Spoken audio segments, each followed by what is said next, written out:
This is your ultimate stop for everything sports. The Golden State Media Concepts Sports Podcast. Should I say more? From the NFL, MLB, the NBA to MMA, it's all in here. The Golden State Media Concepts Sports Podcast. Listen now.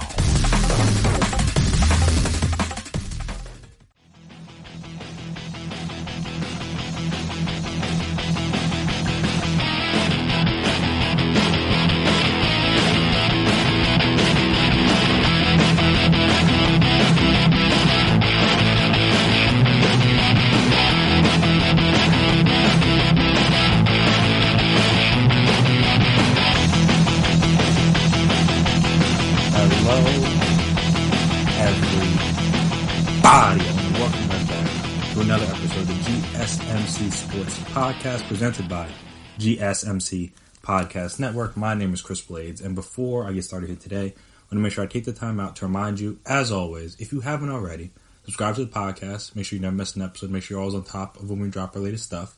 Also, if you could, please as well, give us a 5-star rating, write us a nice review. It'd be very appreciated, very helpful. Allow us to see what you guys like, what you guys dislike, the ways we can improve, all that fun stuff. And also, if you're on social media, we're on social media, so you can find us there. Twitter, Instagram, Facebook. We can talk, we can chat, we can debate, we can discuss. And there is a lot to discuss now that opening day, opening weekend in the MLB is complete. Well, I guess there's, as I'm recording this, I think there's still one. The Dodgers and the Giants are finishing up their game. But for all intents and purposes, the opening weekend is complete. Now, there's a lot of different storylines you could talk about. You could talk about how, as I said on the episode on Friday, maybe Giancarlo could be in for some good play this year. I know he had a home run the first night. He had a home run, I think, yesterday as well. Had the 0 for 3 today, 3 strikeouts. I mean, it's Giancarlo. That's going to happen.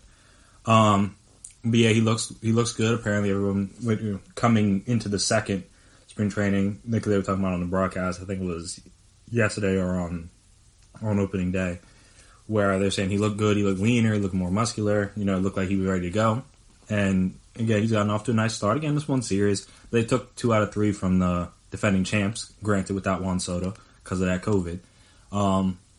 So, I mean, that's not a bad start. You could talk about how the Marlins seem to, well, we'll get to the Marlins in a second.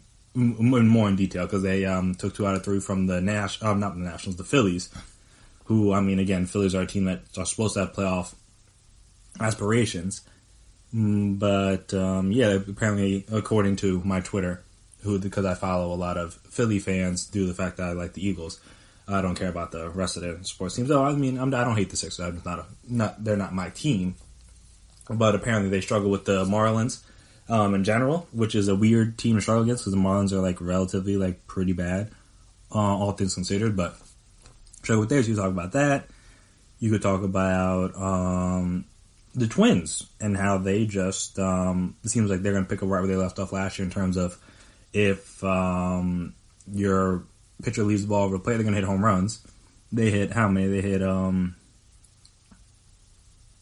They hit 3 home runs today. Nelson Cruz hit 2 of those. No, take that back. He hit 1 of those. Cave hit the other one. He hit a grand slam in the first inning. And then Gonzalez had a home run, again, in the top of 9th. I mean, just for a little icing on the cake. I think Nelson Cruz went 4 for 5 today with 4 extra base hits and 4 RBIs, which I believe makes him the oldest player to do that. I think he's 40. Something like that. So apparently, if nothing else, the brother can still hit. Which, I mean, again, that's why the DH is so great, because there could be a spot where a guy can just hit this. I mean, you could argue, I forget what the exact numbers were, but you could argue that the one of, if not, I don't want to say the, because I don't know off the top of my head, but one of the best seasons of Big Papi's career, David Ortiz, was the last year he was in the league, which is, again, crazy. That's why people thought he was going to come back. But, again, when you can just DH, you can just focus on hitting off worry about making sure you're on top of everything else. You're just all right, I'm just lock in and hit. It could work for you. And again, it's the one series, so we'll see how it goes. But as of this moment, it seems as if, Nelson Cruz hasn't lost a step. You could talk about all that. You could talk about all different kinds of things. But you could talk about, I didn't talk about, but Matt Olson, just going back up nice, had a walk-off grand slam on opening day, which I think was the first in since the 80s, something like that. It was a long time ago. You talk about how Edwin Diaz picked up right where he left off last year in a bad way in terms of blowing saves. And granted, he got the save the first night, which was good. Okay, maybe he's taking a step forward. Nope. Next night, blows a save, and then obviously the Mets lose in extra innings because of that. I mean, that runner on second base thing is going to be a killer for a lot of teams. You're going to see a lot more high scoring extra innings, I guess you could say, because there's sometimes where games could go to 12, 13, no one's really scoring any runs. You start every inning with a runner on second, especially since it's based on who got the last outs. You got a fast guy on second, all of a sudden, now a little single, boom, now you already got a run. So that's going to be an interesting thing to see how that plays out over the course of the year and see which teams struggle with that as opposed to which teams kind of benefit from it. Like I said, that'll be an interesting thing to monitor. But as I mentioned, I did want to get back to the Marlins. Because they could potentially be a case study into why it's going to be tough to finish this MLB season and why also the NFL should be paying close attention to everything that happens with them because their leagues are going to be very synonymous. I said before I get into that, they're not going to be in the bubble like the NBA is, or the WNBA is, or the MLS was, or is, or the NHL is, or the NWSL was. Because they finished up their season today. Shout out to the team in Houston. I don't know what their name is, but they beat a team from Chicago that had Julie Ertz on it. I didn't know that much. I think I saw the thing on a graphic on ESPN or something that the Chicago teams lost back-to-back finals after losing in the semifinals 4 straight years. So that's got to sting. Shout out to Houston. And they finished out their season. No issues. Again, they had the one team in Orlando that had to pull out before the thing even started. All right, that's fine. But then, once things got going, they didn't have any issues with nobody. There was no, major breakouts, no one. I don't even know if there was that many positive tests in general. And like I said, they were able to finish their season in a couple weeks. They're in Utah. Boom, it's all done. Now they're good. They're in the clear. I think they were the first major sports, team sport in at least America to come back, and then obviously they were the first to finish. Which shows that it's not impossible. It could be done if you do it right. Which is why it's going to be interesting to see how the MLB works. They're not necessarily doing it wrong, but they're doing it differently. So with that, the Marlins had a little potential outbreak. The Marlins, who had 4 unnamed players test positive for the COVID in summer camp, and placed catcher Jorge Alfaro on the injured list for an undisclosed reason earlier in the weekend, scratched righty Jose Urrea, hope I pronounced that right, from scheduled start Sunday in Philadelphia. MLB Network's John Heyman reports that Urrea tested positive for COVID-19, as did outfielders Garrett Cooper and Harold Ramirez. Add in Alfaro, and again, that's three starting position players plus a rotation piece that are all out for them, which is one interesting thing. But the other interesting thing is that I think at least a couple of those boys was in the lineup the day before. So let me double check that. Ramirez was in the lineup, and Cooper was in the lineup the day before. And again, now Urrea wasn't in. He was scheduled to pitch Sunday, but at the very least, he was probably in the dugout, hanging out with the team, stuff like that. So that's what I'm saying. Now you gotta. I think that's why they delayed their flight back to Florida, because I think they're supposed to play the Orioles tomorrow. Well, you're hearing this today, Monday, but for me it's tomorrow. They're supposed to play them, and then they had to delay because they have to get some. Everybody had to take tests to get test results back to see.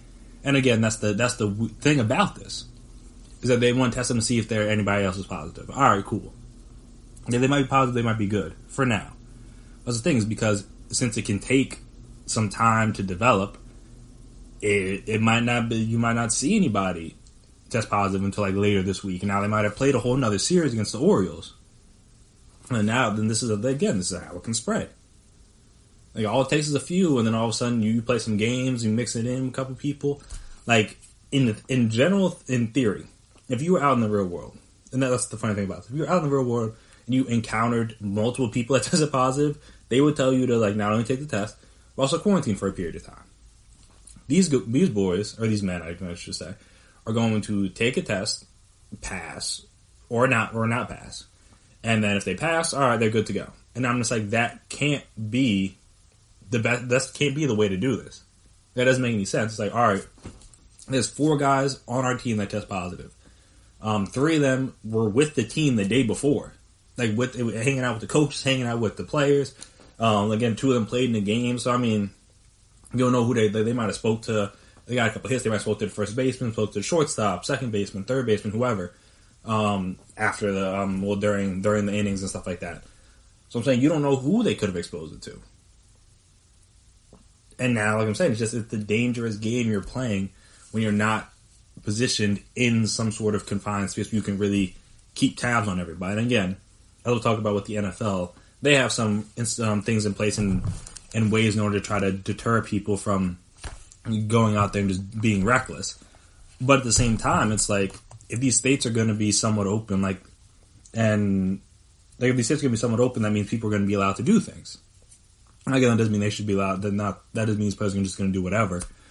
But at the same time, like, they're going to have the chance to run into people that may or may not have it, and then all of a sudden, they might be doing everything right, but then like they go somewhere, someone has it, they're not doing the right thing, they get it.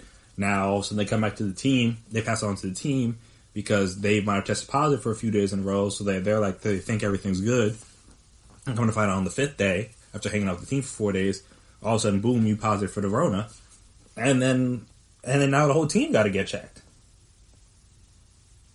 Like now everybody's worried because you've been hanging out with people. Like I said, you've been hanging out, you've been doing things, you've been playing games potentially with other people.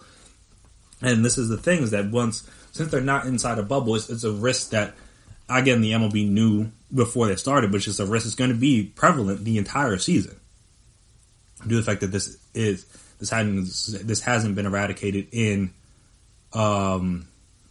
America yet, even though, like I said, in other countries they've got it generally under control. We're like really the only ones. I don't want to say only ones, 'cause I don't know every country, but we're one of the few that still is having a big problem with it. And with that means there's a risk put to the sports. And again, no one's going to try to shut it down or anything at this point. But again, the more that, I guess I don't want to say. I'm trying to think how to word this, but they're playing a dangerous game. More of the story.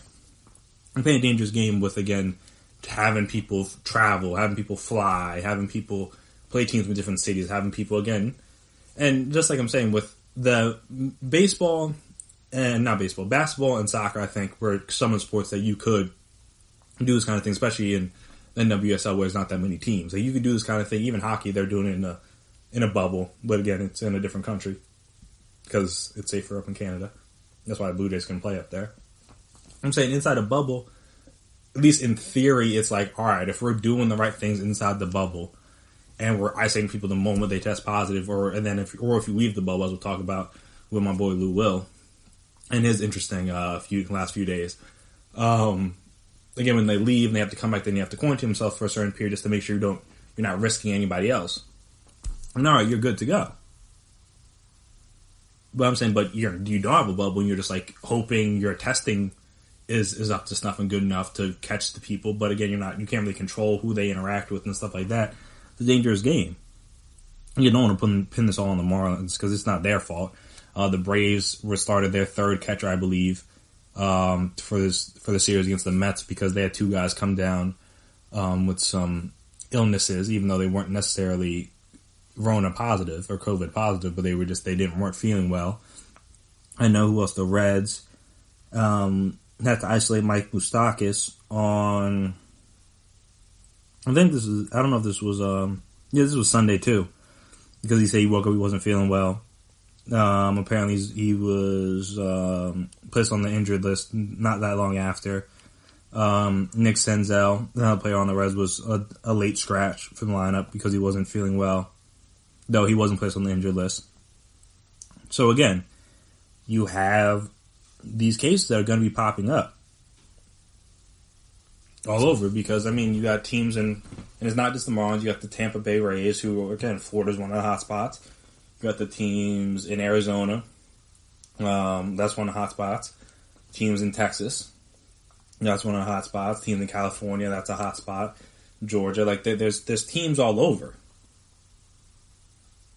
And again, when you have teams traveling, commingling with other teams and bringing it back to their own team and stuff, it's a very dangerous game. So, again, hopefully we'll continue to have baseball to talk about for the entirety of the season. But I hope I guess they kind of do know, but I hope all of us can kind of realize that the risk and the danger that they're in, because I didn't even touch on this yet, but the one guy, who was it, Eduardo Rodriguez from the Red Sox? I'm trying to see if I found it. Yeah, Eduardo Rodriguez from the Red Sox. I want to touch on this real quick. I know the segment's been going on a little long. But he remains out of action due to a condition with his heart. He tested positive on July 7th. He was without the team and everything. They thought he was going to be back in time for opening day, stuff like that. He wasn't able to go opening day. And then now, even though he hasn't tested positive again, they discovered something that they need to make sure, the Red Sox trainers need to make sure they can get rid of before he can get back on the field. He'll be reevaluated in a week, so hopefully we'll see how that goes. But there's a certain thing that shows up, I think it's called myocarditis, which is inflammation of the heart muscle. Chest pain, shortness of breath, and fatigue are among the symptoms. And I know Rodriguez said that he was tired after throwing 20 pitches in a bullpen session. I guess when they were trying to get him back up to speed for the start of the season. And like I'm saying, this guy's only 27. He was 19-6 last year, 3.81 ERA. That for 6th in Cy Young voting. So he was a guy that the Red Sox thought was going to be useful for them this season, especially since they have Chris Sale out with Tommy John surgery this year. So he's supposed to be one of their guys. And again, this is supposed to be an age range where nothing's wrong, according to, if you listen to certain people. Like, oh, he's healthy, he's 27, he's young, he'll be fine. And I'm saying, all right, he may be fine in the fact that, all right, he may not have to go to a hospital, he may not be on a ventilator or stuff like that, but there are still effects that the COVID can have on you that linger long past when you're positive of it. And again, that's just another danger. That's why all of this stuff is a little bit dangerous. Just because, all right, just because you may seem fine doesn't mean you are fine. Or just because you're not in the hospital doesn't mean you're fine. There are underlying things that if this is a serious thing, this may be something he has to deal with for the rest of his life, and he may not be able to pitch again. It's a legitimate possibility. Or they do put him out there to pitch and something may happen to him on the field. And that's, again, you do that, then the league's definitely getting shut down. There's nothing they can do. I'm saying that's the danger that comes with doing this. And again, that had nothing to do with the travel and stuff. But again, it goes to show that the dangers that these sports and the conditions these sports are taking place in. Because again, none of these auditions are ideal, but at least in a bubble, it seems like a better option. But if you don't have a bubble, when you're traveling, you're just going to be like, hey, guys are going to get it. Just hopefully we can quarantine them and they'll be all right. All right, cool. But there's a chance they might not be all right. So I just hope you got to be prepared for that. So like I said, I want to touch on the Red Sox, Eduardo Rodriguez, just because, again, he's supposed to be he may be quote unquote fine, but he can get back out there to pitch. He hasn't tested positive in a while. And he's still trying to make his way back. So again, it's just not as simple as did he die, or did he or she die, or did they not die? Just because you may be quote unquote fine, that doesn't mean that you are actually fine. So it'll be interesting to see how they finish out this season. Again, not just in this sport, but in all the sports that haven't finished yet. But at least shout out to the NWSL, because they were able to finish. They got it all out the way. And now they're good. They're there. I worry about nothing until next year. And like I said, got the champion. Everything's good for them. So shout out to them for, like I said, being able to be on top of this, being first, and then getting everything done. Speaking of being on top of things, the Knicks have finally made a decision on head coach. It's been a long time coming, just because, again, it's been months. I forget when. I don't remember who their coach was. That's how long it's been. I don't remember who their coach was that ended up getting fired. I know Kenny Atkinson was for the Nets, but I'm trying to think who the Knicks coach was. I'll have to look back into that. But yeah, they got a new one. I mean, it's whatever. Now they got a new one. So we'll talk about that. And talk about who he is, and how I think it'll work. I mean, you don't really know how it's going to work, but just is this the right direction, or is this the direction they should be going in my personal opinion, at least. We'll get into that. So we'll talk about that right after the break. Stay right there.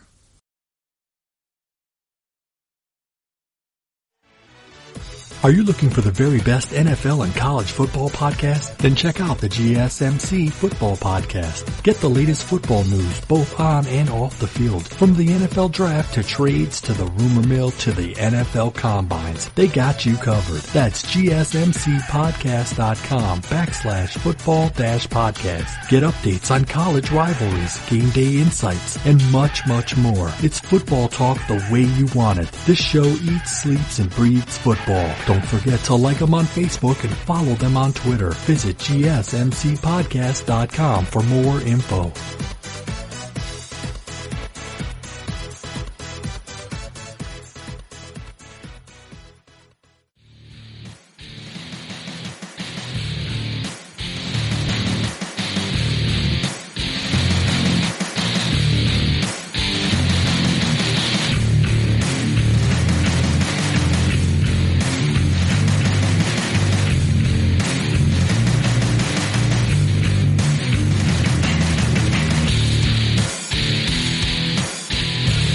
And we are back. We're doing the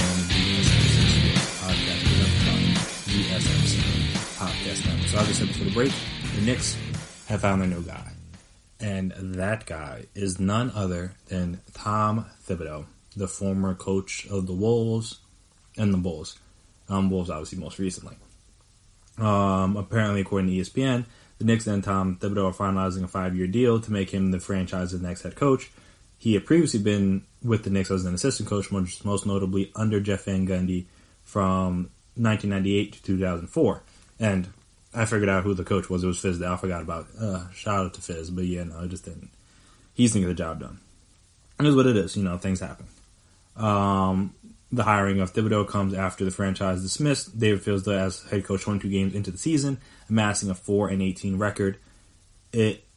And I guess the thing is, the thing that'll really come down to is, can he get the Knicks back on the right path? Because since Van Gundy and then the early Mike Woodson years, I mean not Van Gundy, since D'Antoni, then they had a good thing going to D'Antoni. They were pretty solid. I guess mainly after they traded for Mel, but even that year when they did trade for him, when they could have just signed him as a free agent, but that's whatever. They did trade for him. I think they were playing pretty well. But again, him and D'Antoni and Mel had their own little riffs or whatever. And obviously their best years came under Mike Woodson, or their most successful years, I guess I should say, in recent memory. Mike Woodson was 109-79 as the Knicks head coach. I mean, some people would have even been happy if they brought him back. That's how little success they've had both before and after him.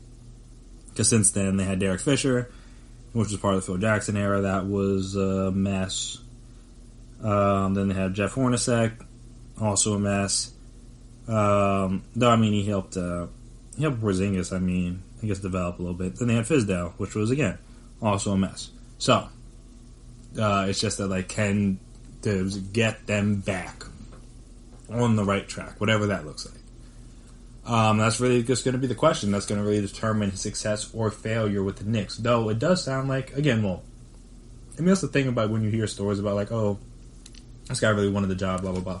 Of course he wanted a job. The brother didn't have a job. He was out of the league. I'm not going to say people would take anything, but if you're a head coach that wants to be, let's take that back. If you're a coach that wants to be a head coach, and you're not currently in the league, of course you're going to really want the job. I imagine Mark Jackson really wanted the job. I don't know about Ty Lue, because I don't know if that's the job you want to take as the Knicks one, but, who knows?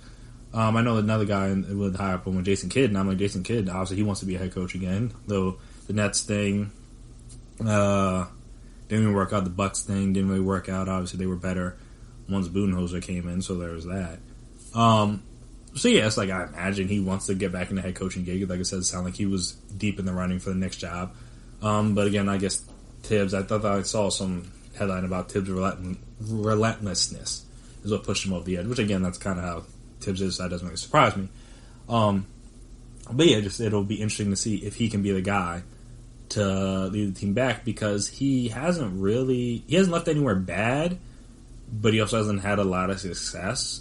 in terms of, again, he's got teams to the playoffs. I don't want to say he has no success, but he has a reputation, I should say, of kind of being hard for younger players to deal with. And that's the thing. And I mean, there aren't really any true young, like, superstars on their team. Again, RJ Barrett could be, if he develops. Mitchell Robinson, hopefully he continues to develop. Julius Randle, I don't know how much longer he's going to be there. I'm trying to think. I was looking over the roster, and it's not, like, that great. Obviously, as we know, yeah. I mean, Kevin Knox. I mean, he's who knows? Maybe Tibbs can get something out of him. There's no certainty in that. Frank, you got to see if he can develop him a little bit, which he maybe should be able to because he's a defensive guy. Frank's a defensive guy. That should be a good pairing for him. But like I said, there's no real guy that you're like, ooh, okay, who are we trying to develop here? Like I said, outside of RJ and potentially Mitchell Robinson. But that's the thing, is that Tibbs hasn't really been known for his development of young guys. Again, his most successful teams, like his best years were obviously with the Bulls. And on those teams, his first year was their best year. It was a 62. Again, they also had to deal with the D Rose injury, so there's that. But the 2010 and 2011 season, when they went 62-20, I believe had the best record in the East. Yeah, had a better record than the Heat. So yeah, they finished the 1 seed that year. I think it's the year. That's the year Derrick Rose won MVP. So yeah, they had that that team that year. I'm gonna look at some of their stats here. No, I guess we'll take that back before I get into the full stats. This was the big thing with the players, that he always played the guys a lot of minutes, especially the vets and the star guys. So that year, Luol Deng averaged the most minutes on the team with 39 minutes played per game. D Rose at 37.4. Joe Kim had almost 33 at 32.8, and then Carlos Boozer was almost 32 at 31.9 minutes. So yeah, I know. I mean, Luol Deng only had, after this 2010-2011 season, he only really had a couple more years left. Both in his 2 All-Star years, he both averaged 39 and 38.7 points. 38.7 minutes. Excuse me. And that was like Tibbs' thing, was that he just gonna play the main guys a lot of minutes, and then after those 2 years, Luol Deng was never really the same. No, he was decent in 2013, 2014, but after that, he kind of just fell off, and now he's just kind of like whatever. But yeah, it's just the thing, is that, like, that was his thing. He just plays, got a lot of minutes. I'm not saying he's the reason why Derrick Rose got injured, but I know people thought he was the reason why Luol Deng's career slowed down, because he got him at 25. Joe Kim Noah was 25 when he started playing him too, and he's just, like I said, you guys were playing heavy minutes. Again, 2012-2013, Joe Kim was playing 36.8. 2013-2014, 35.3. Then he's playing 30.6, and then now, again, he's been, like, in and out of the league, barely in the lineup, stuff like that. He hasn't played 50 games in a season since 2014-2015 because of, like, injuries and stuff like that. Just being out of the league. He's back in the league now with the Clippers. He actually wasn't that bad on the Grizzlies last year once he started getting some minutes and stuff like that. But yeah, he just really hasn't been himself since those days. And again, he's only 33, 34. So again, I mean, not that that's, like, that young, but at the same time, like I said, he was starting to, like, the injuries and stuff, and the wear and tear was starting to catch up to him by 30. And again, people supposed to still be in their prime in their 30s. That's the thing, is just that, like, will Tibbs be able to transition his game or his mindset into this next generation, where it's like where you have, like, load management and you have, like, rest days and things like that, or will he still be the same guy that's going to play the star players all these minutes all the time? Because if that's going to be the case, then he's going to struggle to connect with those young guys. And again, he has more tenure than them, so they should be listening to him. But even his years in Minnesota. All right, so let me look. Let me look at even the last year, the most recent year. Let me see if he was starting to change up a little bit then. Luol Deng and Taj Gibson on that roster. That's kind of funny because Taj Gibson's on the roster now. All right, so he was starting to cut back a little bit. Carl was only at 33 minutes a game. Wiggins was at like 30, 34.8. Covington was at 34.7. It's all right. Okay, it's not 38, 39 minutes. So there's that. Though, I mean, Carl was only shooting 4.6 threes a game, shooting 40%. That's a disaster. Should have been shooting more. Because now he's up to 7.9 at 41%.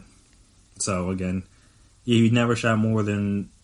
The 2018-2019 was the most he shot 3 shot in the season. I mean, shot per game in the season, which was only 4.6. And now, again, he's almost nearly doubled that.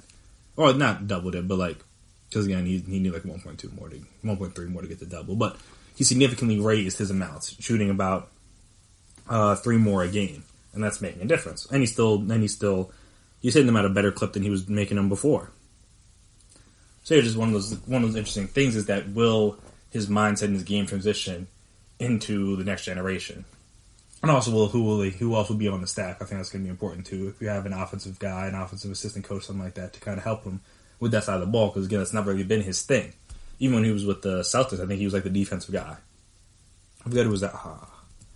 Was Tyler the offensive guy? I know he was assistant coach on them. I don't forget it, because they had like an offensive defense coordinator type of thing, if I remember correctly, or remember those stories correctly. But yeah, that'd be interesting. And also, what is he trying to do there? Like, is he going to be the guy that develops the young guys, and you add to them, like you get a LaMelo, if you can draft him. Because apparently, like, against things are saying that he wants to be in New York, but can he be the guy to develop like I said, the RJ Barretts, the Mitchell Robinsons, the potentially even Kevin Knox, get something out of him, get something out of Frankie, maybe get some more out of Julius Randle while he's still here, and like I said, and then whatever draft pick they have. Or is he going to be the guy to try to lure in big free agents? Like, is he going to try to be the guy that maybe is enough to get them to get a meeting with Giannis, or maybe trade for like a Donovan Mitchell if there's some rift there, or they struggle, or they get bounced early in the playoffs. Maybe trade for a Devin Booker. Again, that's why they thought that's the reason why they got Leon Rose and Worldwide West, the guys like that, was to try to, so that they would be a more desirable franchise to go to. That's the thing, is that they haven't really. Even though it was New York, you would think that, people want to come here, and like no one's really wanted to come there outside of Melo in recent years. Like, teams don't even always meet with them. No, obviously the story was LeBron wanted to go there, but then they did the whole Sopranos thing, and that was a disaster. But yeah, so just like guys haven't really wanted to come there. So will Tibbs be the guy to make it a more desirable free agent destination or a trade destination? It'll be fair to see, because again, he had, like I said, his reputation supersedes him, and also, like, again, the relationship that he's had with a young player. Like I said, Devin Booker is a guy who's friends with Karl Anthony Towns. Like, they've talked about wanting to play together, and again, him and Karl weren't really the greatest. Their relationship, I don't know if it's like bad. I couldn't tell you, but I know it wasn't like the best relationship. At least it seemed like that from afar. I don't know about him and Wiggins either, but it's like, all right, like if your boy is like, nah, don't play for this guy, like, all right, he's going to tell his agent, like, no, don't get me a trade to the Knicks, even though that's the guy that they could potentially be trying to go after. Same thing with Donovan Mitchell. I don't know how cool he is with Cat or some of those guys, but they've been to All-Star games together, stuff like that. Like, I imagine they've hung out there around the same age. Maybe he gets some opinions on Tibbs, and I'm saying that's going to hurt him.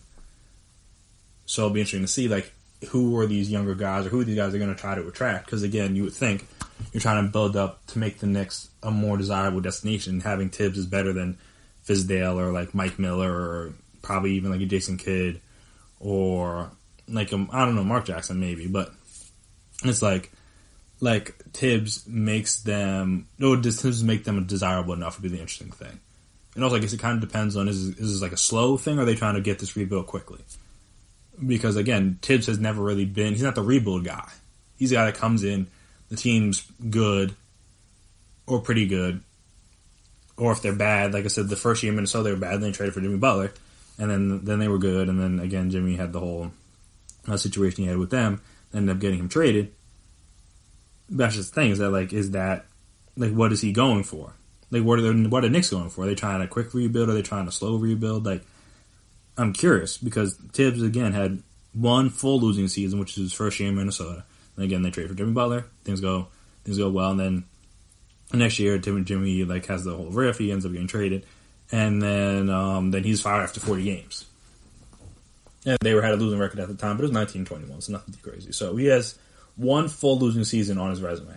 So he's a guy that wins. He's a guy that changes things, and it gets the team back on track. But is that the plan here? Because again, the Knicks roster isn't a roster built to win 40, 50 games right now. Maybe it will be at this time next year. Maybe it will be by the time the new season starts. Who knows?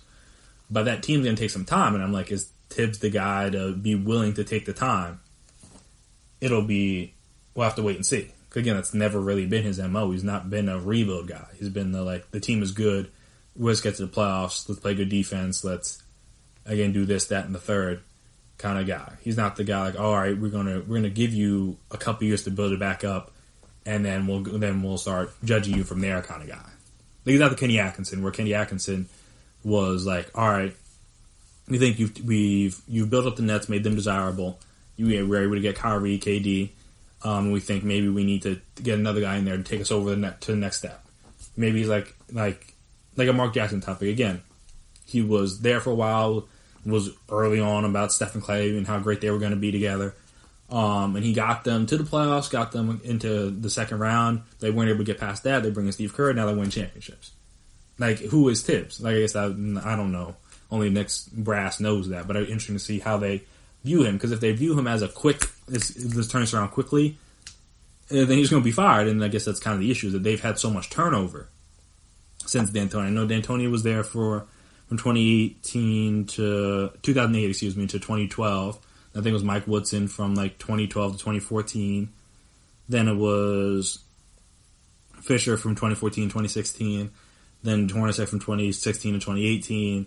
And then Fibs from 2018 to 2019. So they've had so much turnover. They've had 4 coaches since D'Antoni left. And that was in 2012. So we're talking about 8 years ago. They've had 4 different coaches. So I'm saying that kind of turnover is just not. It's not sustainable. You can't have that kind of turnover and expect your team to be successful. It's not going to happen. So it'll be interesting to see again if they think it's going to be a quick thing, he's going to turn around quickly.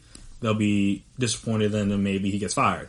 Whether they're willing to play the long game here and let's build this out, give us a few years for us to grow and develop things like that instead of just firing the guy right off the rip, then maybe Tibbs could be successful there. But it'll be interesting to see.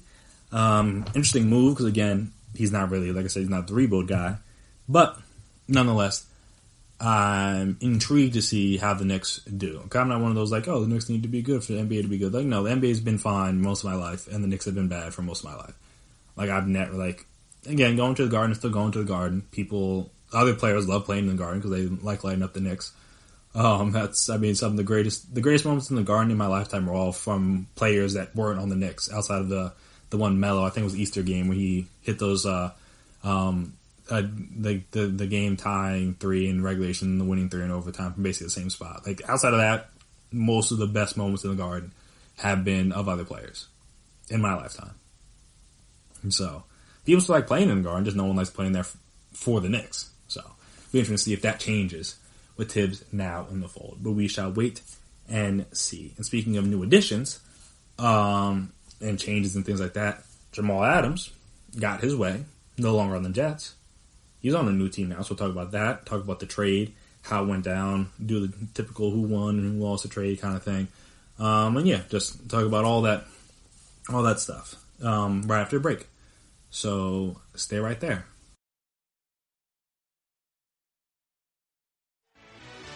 Check out the show that's built on the MMA. From the UFC to extreme cage fighting, they got the fights covered. Check out the GSMC MMA podcast. Get the latest news on past or upcoming fights. Join us as we talk to and about some of the biggest names in the MMA, past, present, and future. When it's the fight game, there's just one show to check out. GSMCpodcast.com/MMA-podcast. Don't forget to like them on Facebook and follow them on Twitter. Visit GSMCpodcast.com for more info.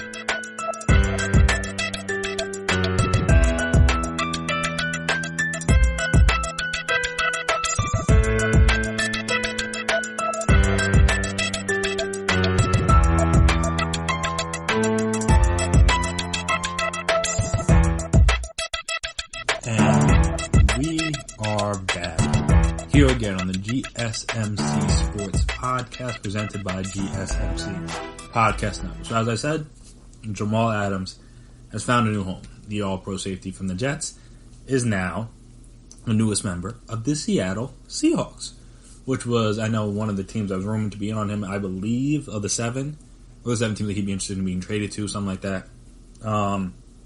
They're a team that again, has been looking for that caliber of player in that secondary since the Legion of Boom kind of had the force to be disbanded. They've been looking for that Cam Chancellor type. Haven't really found that Richard Sherman, though Shaquille Griffin was good last year. Haven't really found that Earl Thomas, though Condre Diggs was good last year as well. Well, they traded for him from the Lions. So I think those three back then, I guess they just have to plug in whoever they want at the second corner spot. I don't know exactly who that's going to be at the moment.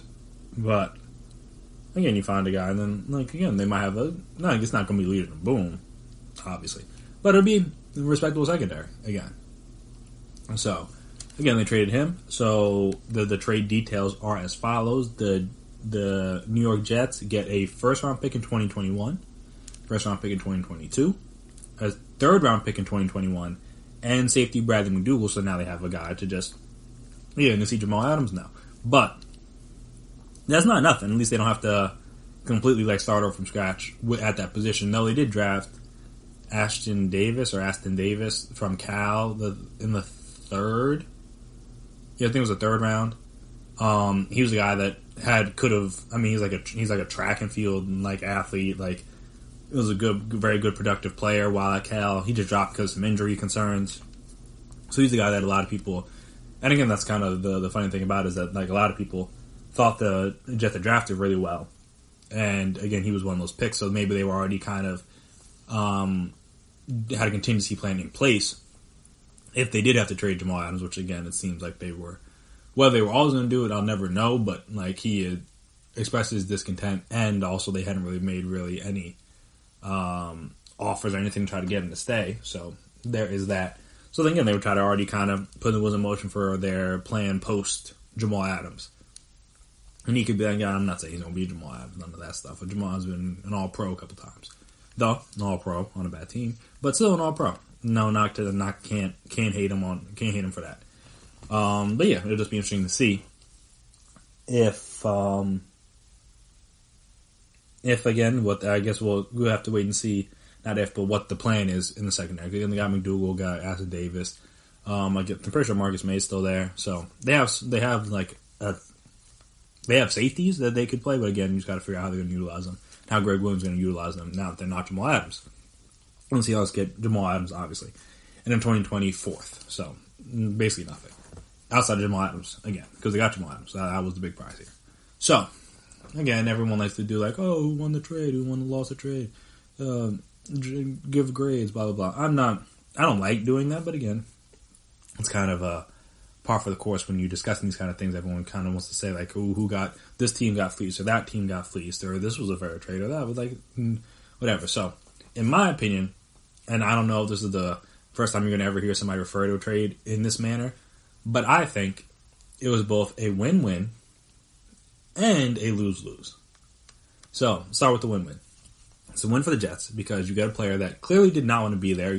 That I guess that story, the big story dropped that expressed all his opinions on why he just no longer wanted to be there. Everything from Adam Gase all the way on down, and that's again that kind of is why the head coach choice again that wasn't on Joe Douglas, but the head coach was so important because even if your team is bad and players want to play for the coach, then you can build with that. You can build on that. You can live with that. If your best players don't want anything to do with that coach, then you're gonna have a situation like this where Jamal's get me out of here. And again, like I said, there's been bad teams that guys haven't been that haven't caused guys to be traded, or haven't caused guys to want to be traded. And also, again, some of them have also gotten their money, so then you kind of live with being on a bad team if you're getting your money, I would think. But yeah, that was the issue, is that he wasn't getting his money, and also he clearly didn't like the coach. So that's why Adam Gase may be on his last legs here in New York or New Jersey. Which again, that's another topic I might get into another day. Is just why the teams are named New York. I have to look to see if they've ever really played New York, at least in the last 30, 40 years, maybe originally. But they both play in New Jersey. I know at least the Jets practice in Florham Park, so at least they practice in New York. But again, both teams play at MetLife, excuse me, not Meadowlands. That's what it used to be. MetLife. It's in New Jersey, but they're called the New York. It's weird. And again, they're not the only place that team that happens with. There were teams don't necessarily play where they say they're playing, but again, just strange because every other New York team actually plays in New York. These guys don't play in New York. It's weird, especially when you had New Jersey teams. So it's when the Nets were in New Jersey, they weren't called the New York Nets. They were called the New Jersey Nets. Same with the Devils. It's whatever. That's not the main point. So yeah, it's a win for the Jets because they were able to get multiple first round picks for a guy that clearly said that he wasn't going to be there. So they had very little leverage when it came to a trade offers because they're the guy doesn't want to be there, and also the safety market isn't really that lucrative in terms of all right, you've had good safeties in recent years, Tyrann Mathieu, Kenny Vaccaro. I'm trying to think who else recently has had to sign 1-year deals. I think Eric Reed didn't originally sign a long deal after the whole kneeling thing. Who else? I know Trey Boston's been on the free agent market for a while. And I don't want to say this year, but in the past couple years, he's been on the market for a while. Who else? I'm trying to think. They couldn't even trade the Seahawks couldn't even trade Earl Thomas. That's how down the free agent, the trade market was for safeties. That's just safeties just aren't as valued as they used to be. Even Minka Fitzpatrick, who's younger and going to be on his deal longer and is going to demand big money for a few years, and was also Defensive Player of the Year candidate this past year, only went for 1 first-round pick. So the fact that they were able to get 2 for a guy that actually said I don't want to be here, I want nothing associated with this team, get me out of here, is impressive. And on top of that, they got back a starting caliber safety, Bradley McDougall, again, not Jamal Adams, but he's starting caliber. So they could plug him in and play him immediately if they wanted to. So that's a win for them. And then obviously it's a win for the Seahawks. They get an all-pro caliber player. They get a dynamic piece in their secondary to try to improve on their secondary. Because again, not their defense was that bad, but they didn't have a player the caliber of Jamal Adams in that back end, and now they do, which helps. And he's a guy that can do a little bit of everything. He's not really going to get a lot of interceptions, though, which is an issue, but it's whatever. He's a guy that's going to force fumbles. He's going to guard tight ends good, guard running backs in the flat good, break up passes.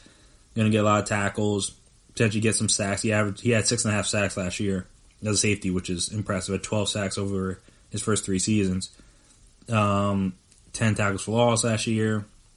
He had 115 tackles in 2018. So he's a guy that's always going to be around the ball, which again is good. And because you get around the ball, you get lucky, you get an interception, you force a fumble recovery, stuff like that. Being around the ball is good. I said he's that level of good. He's been, I think I've been saying he's an All-Pro 2 times. He's only been All-Pro 1 time, which was this past year. Hold on, now I'm confused. Oh no, he was only a first-team All-Pro once, which was this past year. He was a second-team All-Pro in 2018. At least according to Associated Press. Pro Football Focus and other places had him first team, but Associated Press had him first team in 2019, and he's been in the Pro Bowl twice. So again, a very good player. Because again, if your team wants to amass as many good players as you can, especially when you have a quarterback the caliber of Russ, and you have a team that's a potential Super Bowl contender. You want to bring in as many guys as you can that are good. That's i.e. the Rams. Does it work out all the time? Maybe, maybe not. But at least again, the Rams got to a Super Bowl. That's all you can really hope for is get to the Super Bowl, and whatever happens, happens. So the Seahawks haven't been back to the Super Bowl since they inexplicably threw the ball at the 1-yard line instead of handing it to Marshawn. But hey, see, maybe I don't know if they were a Jamal Adams away, but again, it shouldn't make the team worse. Let me just put it that way. So that's why it's a win-win because again, now both sides got what they want in that regard.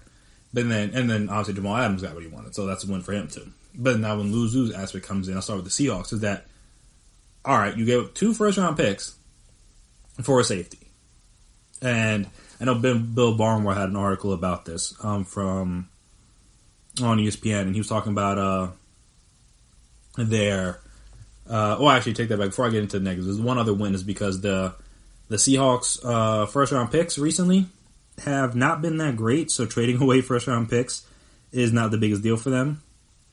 I'm trying to think first round picks. Yeah, okay. So they're like I said, their first round picks in recent years have been quite shaky. I'll go the last 5. So what they did back from 2013 to 2015, they had no picks, and that's obviously when they were at their peak. But 2016, they had Jermaine Ifedi, guard tackle. He's like, whatever. 2017, no pick. 2018, Rashard Penny. They were able to get Chris Carson much later, and he's been just as good. So there's that. 2019, LJ Collier. He basically did nothing this past year. And then in 2020, they got Jordan Brooks, who people think could be good, but he's not that good in coverage, supposedly. I didn't watch a whole lot of Texas Tech. But that's just what the interwebs tell me. That he's more of a tackle guy as opposed to a zone coverage guy. Which, I mean, they have Bobby Wagner, they have KJ Wright, so maybe he doesn't need to be, but again, in this day and age, you want to be able to have guys that can cover with the offense getting more dynamic and more spread out and faster and stuff like that. You can't just have guys that are just good in run defense. So, we'll see how that goes. But again, even before they had Bruce Irvin, fine. James Carpenter, yeah. Earl Thomas, obviously a great first round pick. And that's going back to, and then Russell Okung.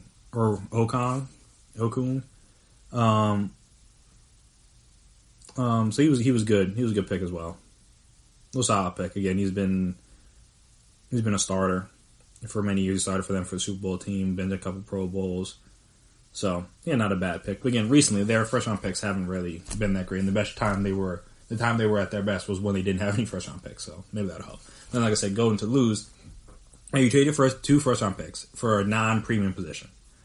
Which, again, I know Bill Barnwell wrote the article about, which you can read up on here. He's talking about, like, teams, like, is it worth going all in for a safety? That was one of his main things. And you see, like, teams, recent years, they traded 2 first-round picks for Khalil Mack.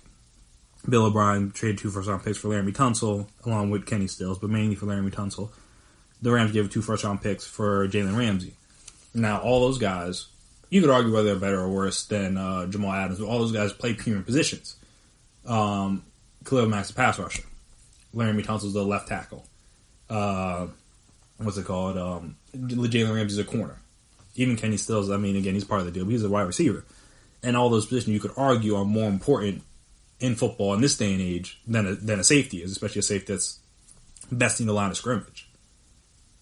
And not that, again, he's very good at what he does, but that's just the thing. He's not a free safety. He's not a ball hawk like that. He's not, again, going to close off the middle of the field and you make you afraid to throw it to him or throw it in his direction.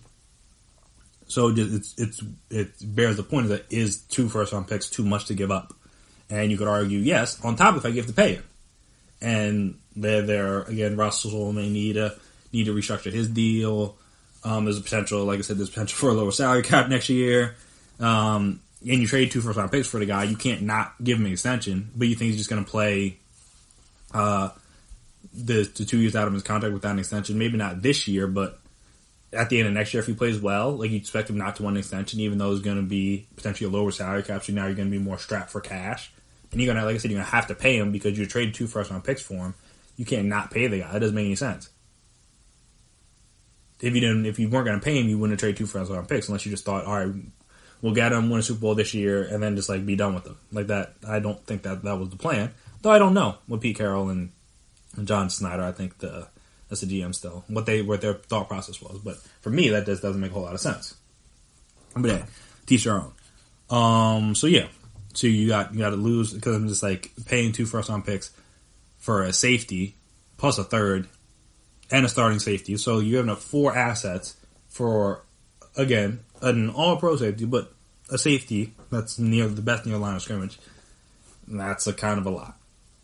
Especially one that you knew you were able to get because he didn't. No, you don't know what other teams were offering, but you knew he didn't want to be there. So it's not like you had to overpay for the guy, in theory. The Jets, I don't know how many teams they had that offered them more than a first-round pick for the guy. More like than a first and like a later-round pick. Again, I'll never know. But you could argue like that's a lot to give up for a guy, even if he's as good as Jamal Adams. But again, you could also argue on the flip side that first round picks or draft picks in general are just meaningless when you can just get a proven guy, which is why, again, it's potentially lose for the Jets. Because even though Joe Douglas supposedly had a good draft this year, we'll see how it pans out over the next few years. But those picks, if the Seahawks are good, are at best going to be in the late first round, so you're not getting elite level guys. And again, we see a lot of these big trades, like how many times are the picks worth what the player was? Like very rarely. Like, all right, the Raiders trade, like did the trade work out terribly for them? No. But again, I don't know if any of the picks that they've gotten up to this point, again, it's still early on, but none of them are Khalil Mack yet. They could become that caliber of player, but they're not Khalil Mack level, yet. And I guess we'll see because they just had their most recent first round pick in this past draft, so that's definitely hard to gauge. But I think the one last year was Josh Jacobs. If I remember correctly, I don't remember exactly the parameters of that trade, but again, he's not Khalil Mack. That's the big thing, is that he's not Khalil Mack yet. He could be, but he's not Khalil Mack. So yeah, this is a. No, let's see. What did the Raiders get? Okay, so the pick they got is Josh Jacobs. And the trade effectively turned into like Khalil Mack plus a couple others for Josh Jacobs, 6th round corner, Damon Arnett, and then Brian Edwards. Now, Josh Jacobs is very good, but I don't know if he's ever going to be Khalil Mack level good in terms of like an all-pro caliber running back. He's going to be a very good running back, but again, there's a lot of good running backs in the league. But yeah, so just like it's like trading away those kind of guys where you don't know if you're going to get that caliber of player back is a little dicey, especially when they didn't have to trade him. There was no incentive for them to do this. They could do it because, again, he was going to be unhappy. All right, cool, but he was still under contract for 2 more years. Plus, you could have franchised him. There was no real, he had zero leverage here because he wasn't going to miss training camp if he cares about football too much. He wasn't going to risk getting fined and stuff like that. He was going to play even if he didn't have a deal. So again, they didn't have to do the deal now. Granted, they're not going to get anything better than 2 first-round picks, so I get it. But at the same time, it's like you hope that you get a player with any pick as good as Jamal Adams is. So when you have the player, you don't normally let him go, and they let him go.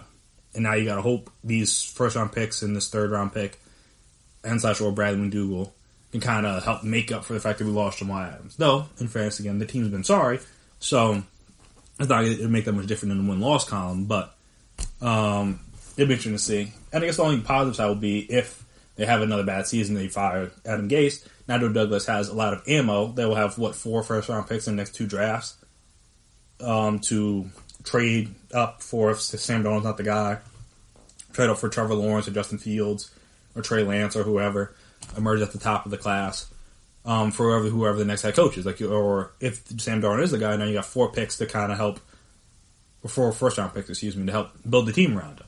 So again, that'll be the positive. That's one more, I guess, win for their case, is that Joe Douglas now has a nice little treasure chest of picks for the next head coach, whoever that may be. So, again, it's a weird thing where you could easily say both teams won the trade and also both teams lost the trade at the same time. But again, at the end of the day, all it kind of just comes down to what happens on the field. Jamal Adams is good, and the Seahawks defense is good. They won. The Jets use those first-round picks and the other picks to their advantage, and Bradley McDougall isn't terrible. They won. Again, but then again, there's also ways that they could both lose the trade as well, especially if went for the Seahawks. They have to pay him the big-time extension, which is, again, that's the only reason why he's not in New York is because he wanted his money. So just because he got traded to Seattle doesn't mean he's not going to want his money. He may not want as much because the team's better, but he's still going to want his money. That's the bad part's not going to go away, so they got to figure that part out. But it'll be interesting, to say the least. And with that being said, I think it was Matt Miller, a draft analyst, draft scout, whatever you want to call him. He said that the Seahawks might now have the best roster in the NFC. Now, I don't believe that, but are they the best team in the NFC West? That's up for debate. So we'll talk about that right after the break. Stay right there.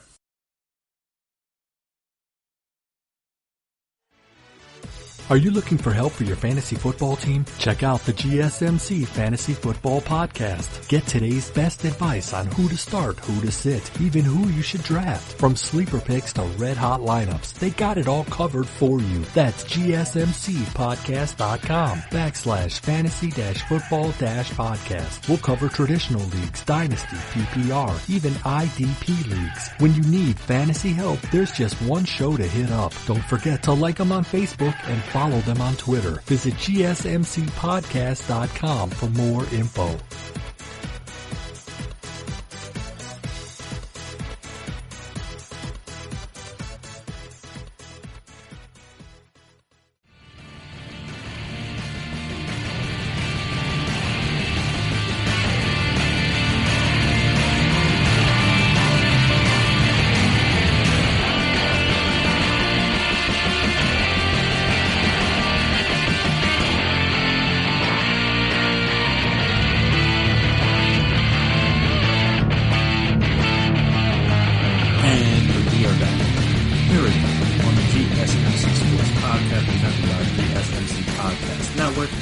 So, the best team in the NFC West, who will it be?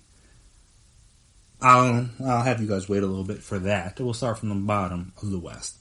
And this may be a little bit hot takey. This may be a little bit controversial. But, depending on what Jared Goff we get this coming year, because as a person who watched a decent amount of rain games, obviously I can't watch every one of them. I'm on the East Coast. But, I mean, their games are generally on TV. There's only so many 4 p.m. games. And also as a person who had Jared Goff in fantasy this past year, and Brandon Cooks. Disaster. If we get bad Jared Goff again, there's a legitimate chance, in my personal opinion, that the Rams could be the worst team in the division. And we'll get to why in a second. But, I mean, when you look at...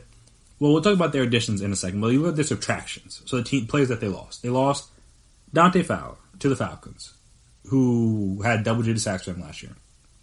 Corey Littleton, they lost to the Raiders, who was a starting linebacker for them, a very good linebacker, tackle machine, who was able to get interceptions and stuff like that. So, and they didn't really. That's the biggest thing, especially with Littleton, because it's like, all right, like you could. With Floyd, with Fowler, they tried to like replace him a little bit, but with Littleton, he had 134 combined tackles last year, 3.5 sacks, 2 interceptions, 9 pass defenses, 2 forced fumbles, 4 fumble recoveries. Like he was just everywhere. The year before, when they went to the Super Bowl, and he was an all Pro Bowl player, he had 3 interceptions, 13 pass defense. No forced fumbles or fumble recoveries, but 4 sacks, 125 tackles. Like I said, in 2019, he had 134. So again, that's not nothing. Now again, is our linebackers the most valuable position? No, we could both be everyone can be in agreement on that. But still, I don't think you should go the Eagles route, which is they're just going to have a bunch of guys. Like a bunch of just like whoever is at linebacker and just hope your defensive line and secondary can make up for it. Like that's probably not the best plan either, because your pass rush isn't always going to get there. And that's the other thing. Like they lost. All right, so now their pass rush is worse. Because again, I mean, they brought back Michael Brockers, which should help.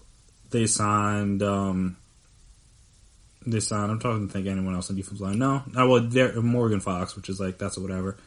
They also got Leonard Floyd from the Bears, but when you talk about production, Leonard Floyd has not done anything close to what Dante Fowler did for them last year. Started all 16 games for the second year in a row, had 40 total tackles, 3 sacks, 3 tackles for loss, and 12 quarterback hits, and 1 pass defense. He was on the all-rookie team in 2016 from Pro Football Writers Association with 7 sacks in 12 games, and he's only been able to amass 18.5 total sacks, 26 total tackles for loss, 1 forced fumble, 3 fumble recoveries, and 9 pass defense in his 4 years with the Bears. And like I said, for reference, Dante Fowler, who missed the first year, I know he like tore his ACL in the first game of OTA or something like that. So he only played so he didn't play in 2015. So he played in 2016, 2017, 2018, 2019. Even though in 2018 he was traded to the Rams. and then 2019. So in those years, in 2017 he had 8 sacks. In 2018 he only had 2 sacks with the Rams, but again he was getting pressure. He was, I think, the one who got the pressure on Drew Brees that ended up leading to the interception that helped get them to almost at World Series, to get them to the Super Bowl. And this past year put all together, maybe it's a contract year, who knows, but put all together had 11.5 sacks to go along with 16 tackles for loss and 16 quarterback hits. So again, that's not easy production to just make up. And I didn't even get into the fact they lost Brandon Cooks. Granted, they still have Robert Woods and Cooper Kupp, but they lost Brandon Cooks. They lost, who else they lose? They lost Todd Gurley. So I don't know who their running back's going to be this year. No more Greg the Leg. Eric Weddle retired, who was solid for them. They lost Nickel Roby-Coleman, who was one of the best slot corners in the league over the past couple of years. Got to replace him now. Lost Clay Matthews and some other guys. But yeah, like they've had a lot of additions and subtractions and haven't really added a whole lot. Again, they had some draft picks and stuff like that. But when you look at the Rams rosters, that you just some of the positions, they're a little suspect, to say the least. And that's kind of going to be an issue. Is like, all right, how are they going to compete, especially if, again, Jared Goff is bad? There's no guarantee he's going to be bad, but if he is, that's going to be a problem.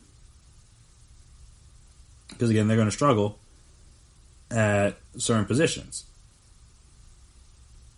In my opinion. Again, their defensive line leaves something to be desired outside of Aaron Donald. And they signed Ashawn Robinson too, but who knows?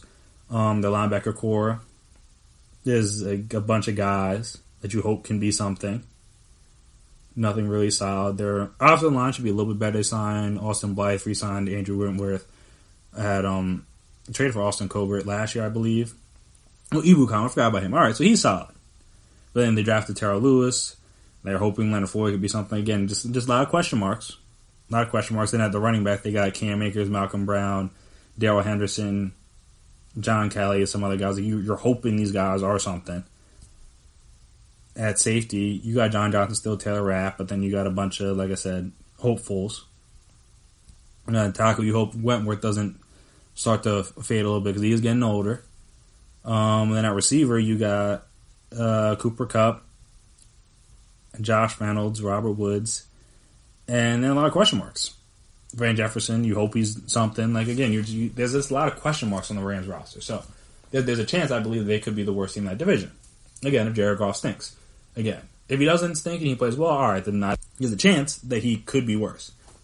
I mean, he could be just as bad as he was last in terms of the interceptions and stuff like that and the lack of production, which in turn will hurt the team. So with that being said, the third team, I think, is the Cardinals. I feel like they've made the steps to get better, while the Rams haven't. And again, like the Rams were 9-7 last year, so it's going to be a steep job. I'm not expecting the Cardinals to win 10 games, but again, there's teams that go from worst to first all the time. It literally happened with the 49ers last year. And so when you look at the Cardinals additions, obviously the big one being DeAndre Hopkins. That makes a huge difference in my opinion. They got Larry Fitz back. Still got Christian Kirk. They drafted Isaiah Simmons. That's helpful. I'm trying to think what other big moves did they make. Isaiah Simmons was really the big one in the draft. Obviously got another tackle in Josh Jones. Hopefully he can help shore up the offensive line, make sure Kyler Murray is staying upright, because that's going to be the most important thing, is to make sure he's upright. Because if he's not, then that's going to be an issue for them. Again, got Patrick Peterson back for another year. Hopefully Byron Murphy can take another step. I'm trying to think. Their defensive line still leaves a little to be desired, in my own personal opinion. They drafted Fotu out of Utah, who people thought he could be good. Drafted another guy, Rashard Lewis from LSU. People think he could be good. Well, hopefully he can be good. Hopefully Zach Allen, who they drafted a couple years ago from Boston College, can improve. Jordan Hicks, he was great in terms of tackling and stuff like that, but was bad in coverage last year. Hopefully Isaiah Simmons can kind of solve some of those tight end issues they had, because I know he was a guy that, I mean, they were a team that was very bad against tight ends in terms of covering them. Isaiah Simmons should help solve that issue. You would hope. Offensive line, again, still leaves something to be desired. Not exactly the greatest group of names. But if they can, again, just keep Kyle upright, still got Chandler Jones, still got Hassan Reddick, and then the running back position. All right, they traded away David Johnson, who was kind of falling off anyway, so that means more touches for Kenyon Drake, more touches for Chase Edmonds, more touches for, Benjamin, who they drafted. Hopefully Buda Baker can come back and continue to improve from last year.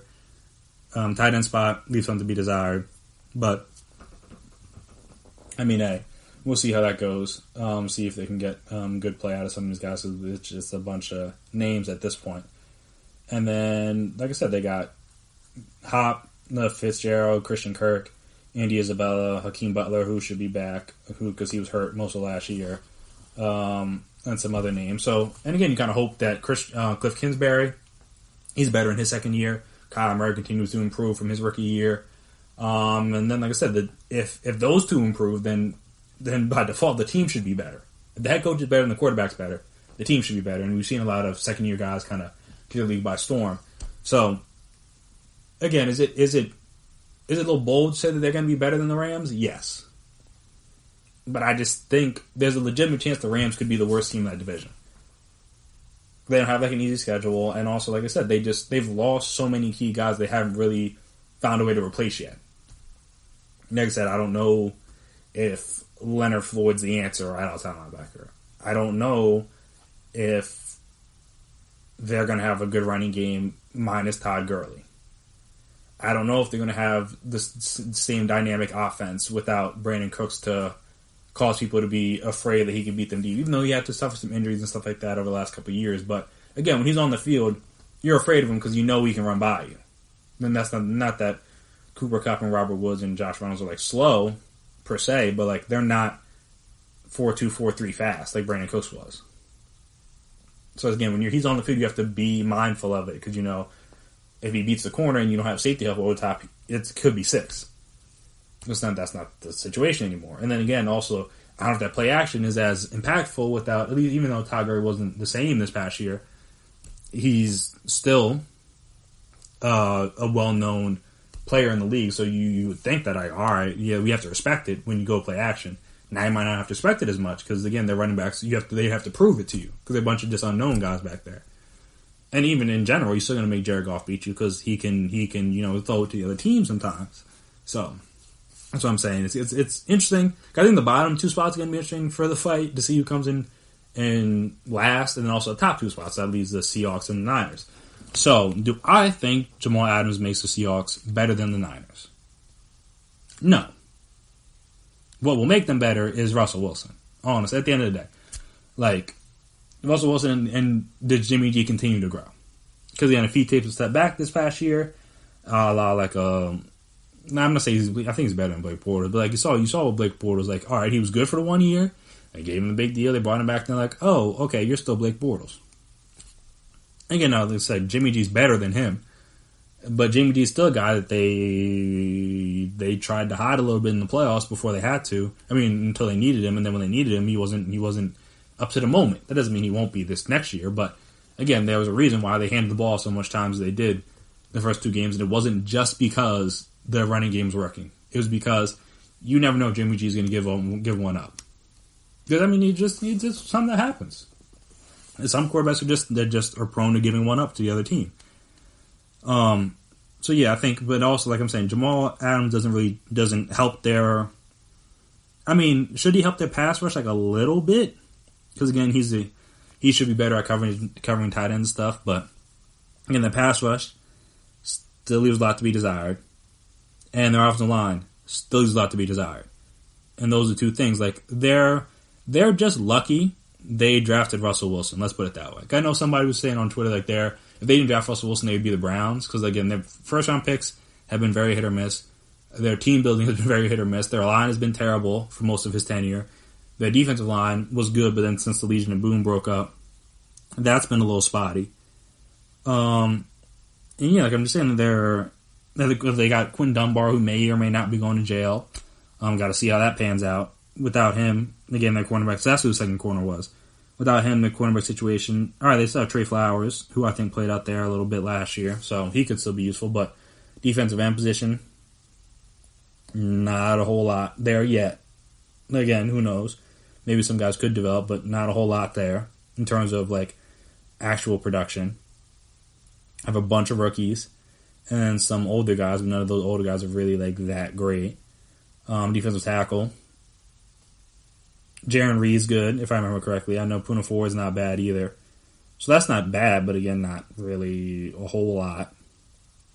Safety. Free safety, again, they got Marcus Blair, Ugo Amadi. They got, if you want to go like strong safety, you want to play like that, they got Quandre Diggs and Jamal Adams, who could be a good pair. And then the offensive line, like, all right, they still got Dwayne Brown. Cool.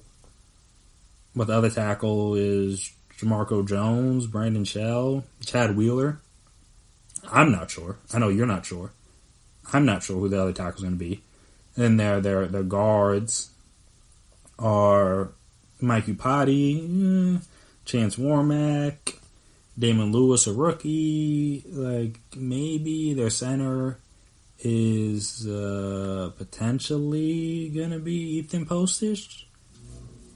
I mean, again, this guy's been in the league a few years, but he's not like anything to write home about. It's not like, oh yeah, we're our line set. Like, no, their line is still very shaky, and the defense line is still very shaky. And I feel like those are two very vital things. The quarterback's important, but pass rush and the guys that can protect him are important. And again, Russell Wilson's good at evading people, running for his life, things like that. But that shouldn't be a requirement to be playing quarterback. You shouldn't have to, or my entire offense shouldn't be, all right, Russ, run for your life and hope for the best. Like, that shouldn't be my offense. But that's the Seahawks offense, is that, like, let Russ do Russ things and just hope that he finds some guy down the field. And then we'll run the ball just to run the balls from time to time, even though we should be having Russ throw the ball more. Very outdated offensive game plan, but here's what it is. So as I'm saying, those two things, I feel like, and even though they played the Niners tough twice last year, I think they beat them in overtime once, and they lost to them at the end of the game the second time. But yeah, it's just like they have other positions that are good, but just like the important positions, like the offensive and defensive line, are still a little shaky. And then when, like, when you flip over to the Niners, they have one of the best. Well, we'll see what happens with no DeForest Buckner, because that's going to be a big blow, in my opinion. Because again, Eric Armstead was good this past year, but he hadn't been good up until that point. Obviously, Nick Bosa will be back. D Ford will be back. They drafted Javon Kinlaw, so hopefully he'll be able to replace some of the stuff they're going to lose with DeForest Buckner. Hopefully this year they'll have Quan Alexander for the full year. Fred Wagner's still going to be good. Or Fred Warner, excuse me. Should still be good. Still got Richard Sherman. Still got to figure out that second cornerback spot, if I remember correctly. I don't know who their second corner is going to be. So got to figure that out. I mean, they are potentially getting rid of their two of their top running backs, as I know Moser wants out. I don't know if he's been traded yet or not, or maybe he's a free agent. But I know he wanted out, and then obviously they traded Breida, so I won't have those guys yet. But you still got Kittle, still got Shanahan, still got Deebo Samuel. They drafted Brandon Ayuk, who's again another great run after the catch guy. And Mosley, that was the other guy, I think. But I mean, they still got some other guys like Kill Witherspoon, Jason Verrett, if he's ever able to stay healthy. So they got some other guys out there. And like I said, the interesting thing will be how they replace DeForest Buckner's impact on the defensive line, because you could argue he was the best guy outside of, again, maybe Nick Bosa, but even with Nick Bosa. So you got to figure that part out. Like I said, the linebackers could be good. Hopefully Quan Alexander can play and be healthy all year. But him, Greenlaw, Quan Alexander, that's good. Those are just as good as, or nearly as good as Bobby Wagner, KJ Wright, and whoever the third linebacker is for the Seahawks. And the line's better, in my personal opinion. And then, like I said, the only real, the clear advantage they have is at quarterback. Obviously, I think. I personally believe Russell Wilson's better than Jimmy G. Everyone should believe that. But again, like I said, their tackles are better. They got Trent Williams. All right. Ooh, Joe Staley retires. Oh no. all right, let's just trade for a top 5 left tackle, at least when he last played. He didn't play last year, but when he last played, he was a top 5 left tackle. So, I just feel like it's hard to say that this one move and adding Jamal Adams makes them better. I mean, makes them better than the Niners. It makes them better. Obviously, they improve as a team with Jamal Adams on their roster. I still don't know. And again, this all really going to come down to Jimmy G. So if the Seahawks are the best team in the division, would not shock me. Because again, they have the best quarterback. That matters for something. Would it also shock me if the Niners are the best team again? No, not at all. Because, I mean, they have everything in place to be good for years to come. Good play caller quarterback, good enough quarterback. I said play caller quarterback. Play caller head coach, good quarterback, good enough receivers. Obviously George Kittle, good enough line, great defensive line, and great overall defense. Plus a great defense coordinator, Robert Saleh, who didn't leave. So everything should be in place. They should be good to go. What will happen? We'll have to wait and see. But like I said, I don't think this necessarily makes them now the best team. Right, like, again, if you're talking about the best roster, I mean, you think the Seahawks are the best team in the NFC. Or up there. I think they're a contender, obviously, but I don't know. I think there's teams that are still a little bit ahead of them, personally. Like the Saints. The Saints have claimed for the best roster in the NFL, period, let alone best roster in the NFC. I don't think adding Jamal Adams makes all of a sudden the Seahawks, like, their holes on offensive defensive line, still quite prevalent, in my opinion. And those positions are more important than near line of scrimmage safety. Maybe that's just me, but I feel like you could argue that doesn't discount the areas in which they struggle, which are two of the more important areas in the league. So, see how it goes, but it should be fun if we get through the season, because that Rona is still around. And speaking of which, the NFL sent out their memo and kind of agreed to all their health and safety protocols. So now we can have some football.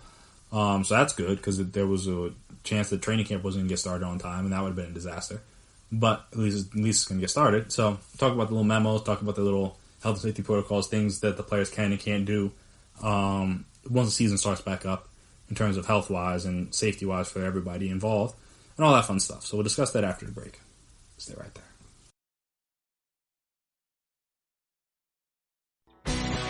Are you looking to get your college football fix? Looking to get the latest news on your favorite school's team? The GSMC College Football Podcast is your ticket to all things college football. Join us as we talk college football from the national championship, the college rivalries, the bowl game, to the Heisman Trophy. To which conference is the best? We've got you covered for the Big Ten, SEC, Big 12, the Pac-12, ACC, and everything in between. Download the GSMC College Football Podcast on iTunes, Stitcher, SoundCloud, Google Play, or anywhere you find podcasts. Just type GSMC in the search bar.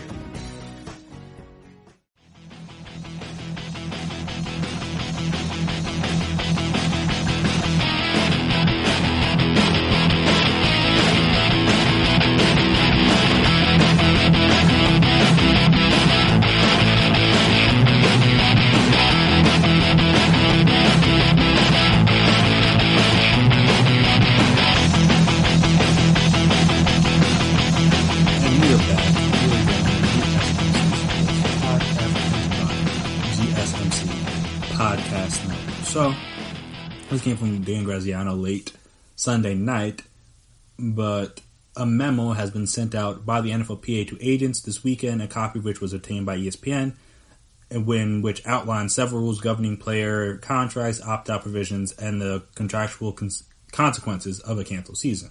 The memo says that the final language of Friday's agreement, which allowed them again to get training camp started and all that fun stuff, between the league and the players will appear in a side letter that is still being negotiated, and that the information distributed this weekend represents a summary of the major aspects of the COVID amendments. The bases have been dealt with, and the final section of the memo is devoted to the fact that the players will be held responsible for the way they circulate in public while the coronavirus remains present, which, as I mentioned with the MLB thing, is very important because you don't know when and how these players are going to get it. If they do, like I said, they're not in a bubble. And since they're not going to be in a bubble, you got to make sure these players are on top of it, and if they aren't, then there's got to be consequences. Players were told weeks ago on a conference call with NFLPA leadership that they could face discipline, including fines, for conduct detrimental to the team if they are found to have contracted COVID-19 through reckless activity away from the facility. This weekend, the memo reinforces that and says that such activity could allow a team to challenge the status of COVID-19 diagnosis as a football injury. If such a challenge were to succeed, presumably the team could place the player on the NFI list, non-football injury list, and move that would allow the team the option of not paying him. To be clear, the procedure, players are required to test negative twice before they will be allowed entry. Allowed entry to the team facility at the start of training camp. Any player who is diagnosed with COVID-19 after two negative entry tests, will have his condition diagnosed as a football injury per the NFL and per the agreement that they got. And the team will be able to place that player on a COVID-specific injury reserve list from which he will be allowed to return after meeting certain criteria. The memo also states clubs/NFL can challenge designation as a football-related injury if it can prove that the player contracted COVID-19 through engaging in high-risk conduct below. This issue remains open. So some of those things include, some of those high-risk things include an indoor nightclub with more than 15 people, an indoor bar with more than 19 people other than to pick up food, an indoor house party with more than 15 people, an indoor music concert/entertainment event with more than 15 people, a professional sporting event other than applicable NFL games or events with more than 15 people, and an indoor religious service attended by more than 25% of a venue's capacity. Players are going to have to be careful outside the building. Los Angeles Rams tackle Andrew Wentworth said last week on a conference call after disclosing that he and his entire family got the virus after one of them went to lunch with a friend. All it takes is one exposure, and it could spread like wildfire. Very true. Also in the memo, they said that there will be no reduction in 2020 salaries or bonuses if there is a complete NFL season, so that's good. $17 million in players' benefits have been canceled, including a bunch of stuff that really doesn't matter. Those benefits will be repaid to players through a new benefit after 2023. Most of the canceled benefits would have been new this year under the CBA signed in March, and they will instead begin in 2021. If at least one week of NFL games is played, players who are on the roster week 1 or practice squad would not have their contracts told and will receive one full accredited season for the purpose of pension and benefits and accrued season towards free agency. If you choose to opt out, you must inform the team in writing within 7 days of the finalizing of the side letter. The contract will toll, or meaning it will pick up next year where it is now, as long as he has earned a credit season in 2019 or drafted in 2020. You'll get a stipend of $150, and if you opt out and considered high risk, then you will get a stipend of $350, and you receive again an accrued season towards free agency and a credit season towards player benefits and minimum salary. So some of the high risk categories include cancer, chronic kidney disease, COPD, weakened immune system from a solid organ transplant, heart conditions, such as heart failure, coronary artery disease, or cardiomyopathy. I think I pronounced that right. I'm not sure. Sickle cell disease, type 2 diabetes, asthma, cerebrovascular disease, cystic fibrosis, hypertension or high blood pressure, weakened immune system from bone or bone marrow transplant, immune deficiencies, HIV, use of corticosteroids, or use of other immune weakening medicines, and neurological conditions such as dementia, liver disease, and pulmonary fibrosis. So yeah, one, it's interesting in terms of the fact that like some of the agreements that they have in place, which is, in my opinion, smart for them to try to make sure that they don't put themselves at risk for if something happens, and i.e. mainly something happens, as in somebody getting sick. Because again, if somebody gets sick and it's the NFL's fault, then like, all right, the NFL's to blame. But if it's the player's fault, then like, all right, then you have a different person to blame in that case. And again, they laid out specific things that you can't do. So they're trying to make sure that you avoid places that could potentially be high risk. Like again, they're not talking about grocery stores, things like that, outdoor dining. That's supposed to be like, again, a little bit safer. But if you're going to be inside a nightclub, if you're going to be inside a restaurant, if you're going to be inside like some sort of music venue, something like that, all right, you could potentially put yourself at risk. And we'll talk about somebody in the NBA that did that this past, technically I think it was Thursday. So not this past weekend, but again, was in a situation where it was potentially high risk. Now he has to quarantine himself for 10 days, I believe is what it was. Again, we'll touch on that in the next segment. But again, that's one of the smart things the NFL is doing is they're hedging their bets here. So they're saying, like, look, if you mess up,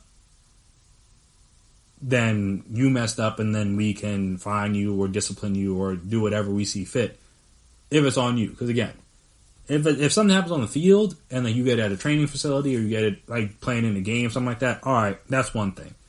But if you find out, like, oh, you were out at a nightclub partying, or we see or catch a, or like I said, kind of how the one guy ended up getting caught up. There was a photo posted with him on Instagram, or Instagram, an IG story of him posted up at a place.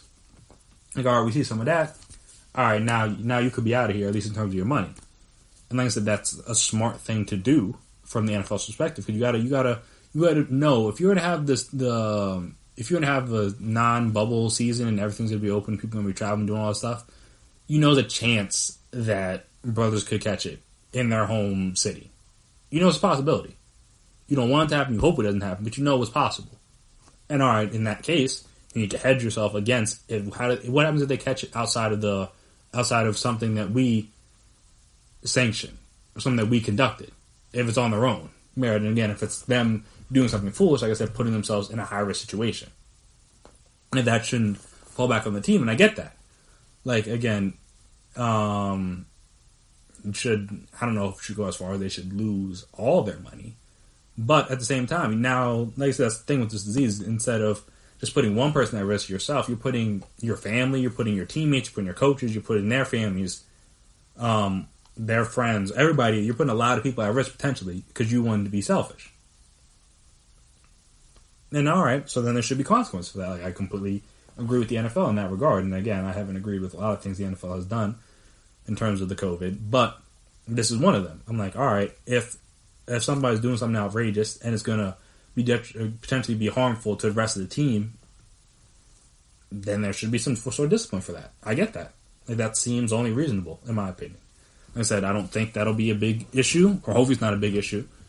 And if it is, then all right, you deal with that, and then, like, again, you have one player that you take away his money, and then everyone else is like, all right, okay, yeah, no, y'all serious. Like, I'm good.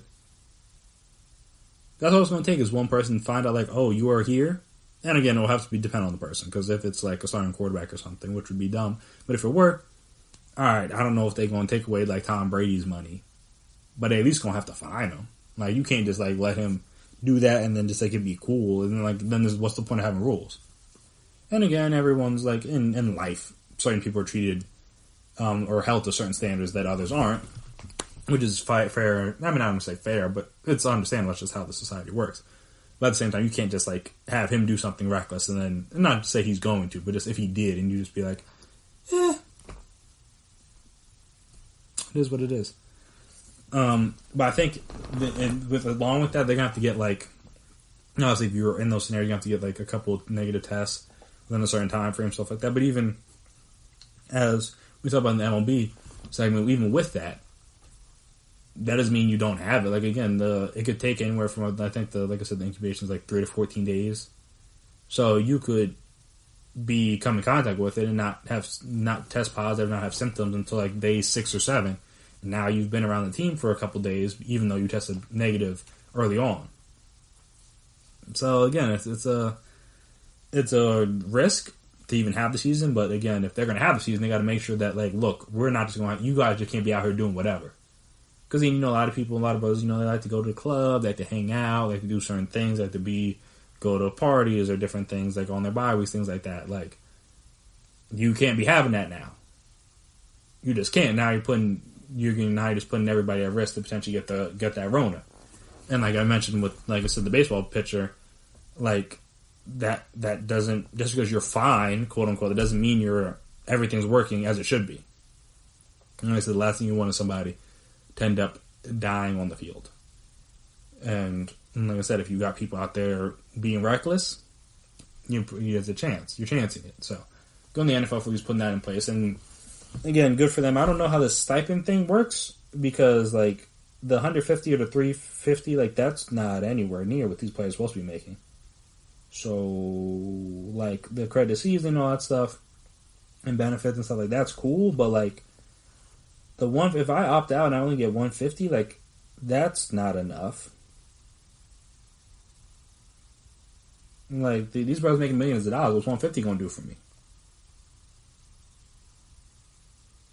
Like, that might not even cover, like, the place they're staying at, depending on how nice the place is. And again, like I said, if you're at high risk, all right, so it's $350, but there's a lot of things on there, like, I imagine people have, like asthma. That's what I believe Von Miller has asthma or something of the likes, and then granted, he already had it, but you heard about his struggles and how he wasn't just like, all right, in 2 weeks I'm good. Like, no, it wasn't that simple. Again, if you have, like, type 2 diabetes or hypertension, or, like, there's little things that I imagine people that are in the NFL have, and now they're potentially putting themselves at risk. Again, today, if they can opt out, they can opt out. But again, I don't know if that money is enough for me to opt out. Like, I'm sorry, and again, they're making the same decision a lot of people are having to make. Like, do I go back to work, or and risk getting the Rona, or do I stay out and like collect unemployment? And that's the things that I think, even with that, like, if I think if you officially like turn it down, then your unemployment's gone. I don't know exactly how unemployment works in that regard, so someone can correct me on that. But I believe if you turn down the job, then like you won't be allowed unemployment anymore, because in effect, like, you turn down a position you could have been making money instead of using unemployment. So then they cut it off. That's the story I've heard. Don't know. Never happened to me. I've had to use unemployment. I've never had to use unemployment and turn down a job at the same time. So I don't know what answering yes to that question does. But yes, like I'm saying, even with that, the opting out is great. But I'm saying, like, that money, if that's all they're getting, like, that's not going to be enough. Hopefully that's just like a little bit, and then they'll get more as the season goes along. But like, just getting $350, if I'm at high risk, that's not going. Like, again, that's for a normal person. Yes, that's more than enough. But guys making millions of dollars, that's not going to be able to cover all the expenses, I don't think. But again, I guess we'll have to see how that plays out. Not only so far, I think we've had one guy, Duvernay Tardif, the offensive lineman for the Chiefs. Who, again, he just won a Super Bowl, so it's like, it's not going to get much better than that. Plus, I know he's like a doctor, and I know he's been working at like he's been working in like healthcare facilities up in Canada, and he's just like, you know what, this is more important than playing the season and potentially getting the Rona. At least now let me help people that have the Rona and try to get them better. So shout out to him for that. He's the only one I think that's opted out as of this moment. And football players are kind of nuts, so I don't really expect that many people to opt out. But they got a week, I think, so we'll see what happens. And if any people do decide to, I can imagine somebody's got to. Like, I'd be shocked if every person outside of, like I said, Duvernay Tardif decides to play. That would be shocking to me, because again, you see it all over the sports. Even though it's not a lot of people, it's still like a few. So I imagine the NFL is going to have a few, but again, we'll wait and see how that goes. But yeah, it's smart for the NFL to put clauses in place to like cover themselves. So like, again, if you do something reckless and get the COVID, that's not on us, and it shouldn't be. That should be on you. And if it is on you, then we have a right not to pay you, because then again, you potentially put everybody else in our organization at risk just because you wanted to go to a nightclub or something like that. Like, that's not that bright. But yeah, we'll see if they have to utilize it during the season. Speaking of going to nightclubs, Lou Williams. Lou Will. Yeah, he was in the news this weekend. And not for something good. And this story is just like really funny. That's why I really want to talk about it. But yeah, so we'll touch on Lou Williams' interesting 48, 72 hours right after the break. So stay right there. Check out the show built around the women of MMA. From the UFC, Invicta FC, Bellator, and one championship. We got the fights covered. It's the Golden State Media Concepts Women's MMA Podcast. The latest news of upcoming fights, discussions of previous matches. Join us as we talk to and about the biggest names in women's mixed martial arts. Past, present, and future. When it's the women's fight game, you know where to listen to. The Golden State Media Concepts Women's MMA Podcast.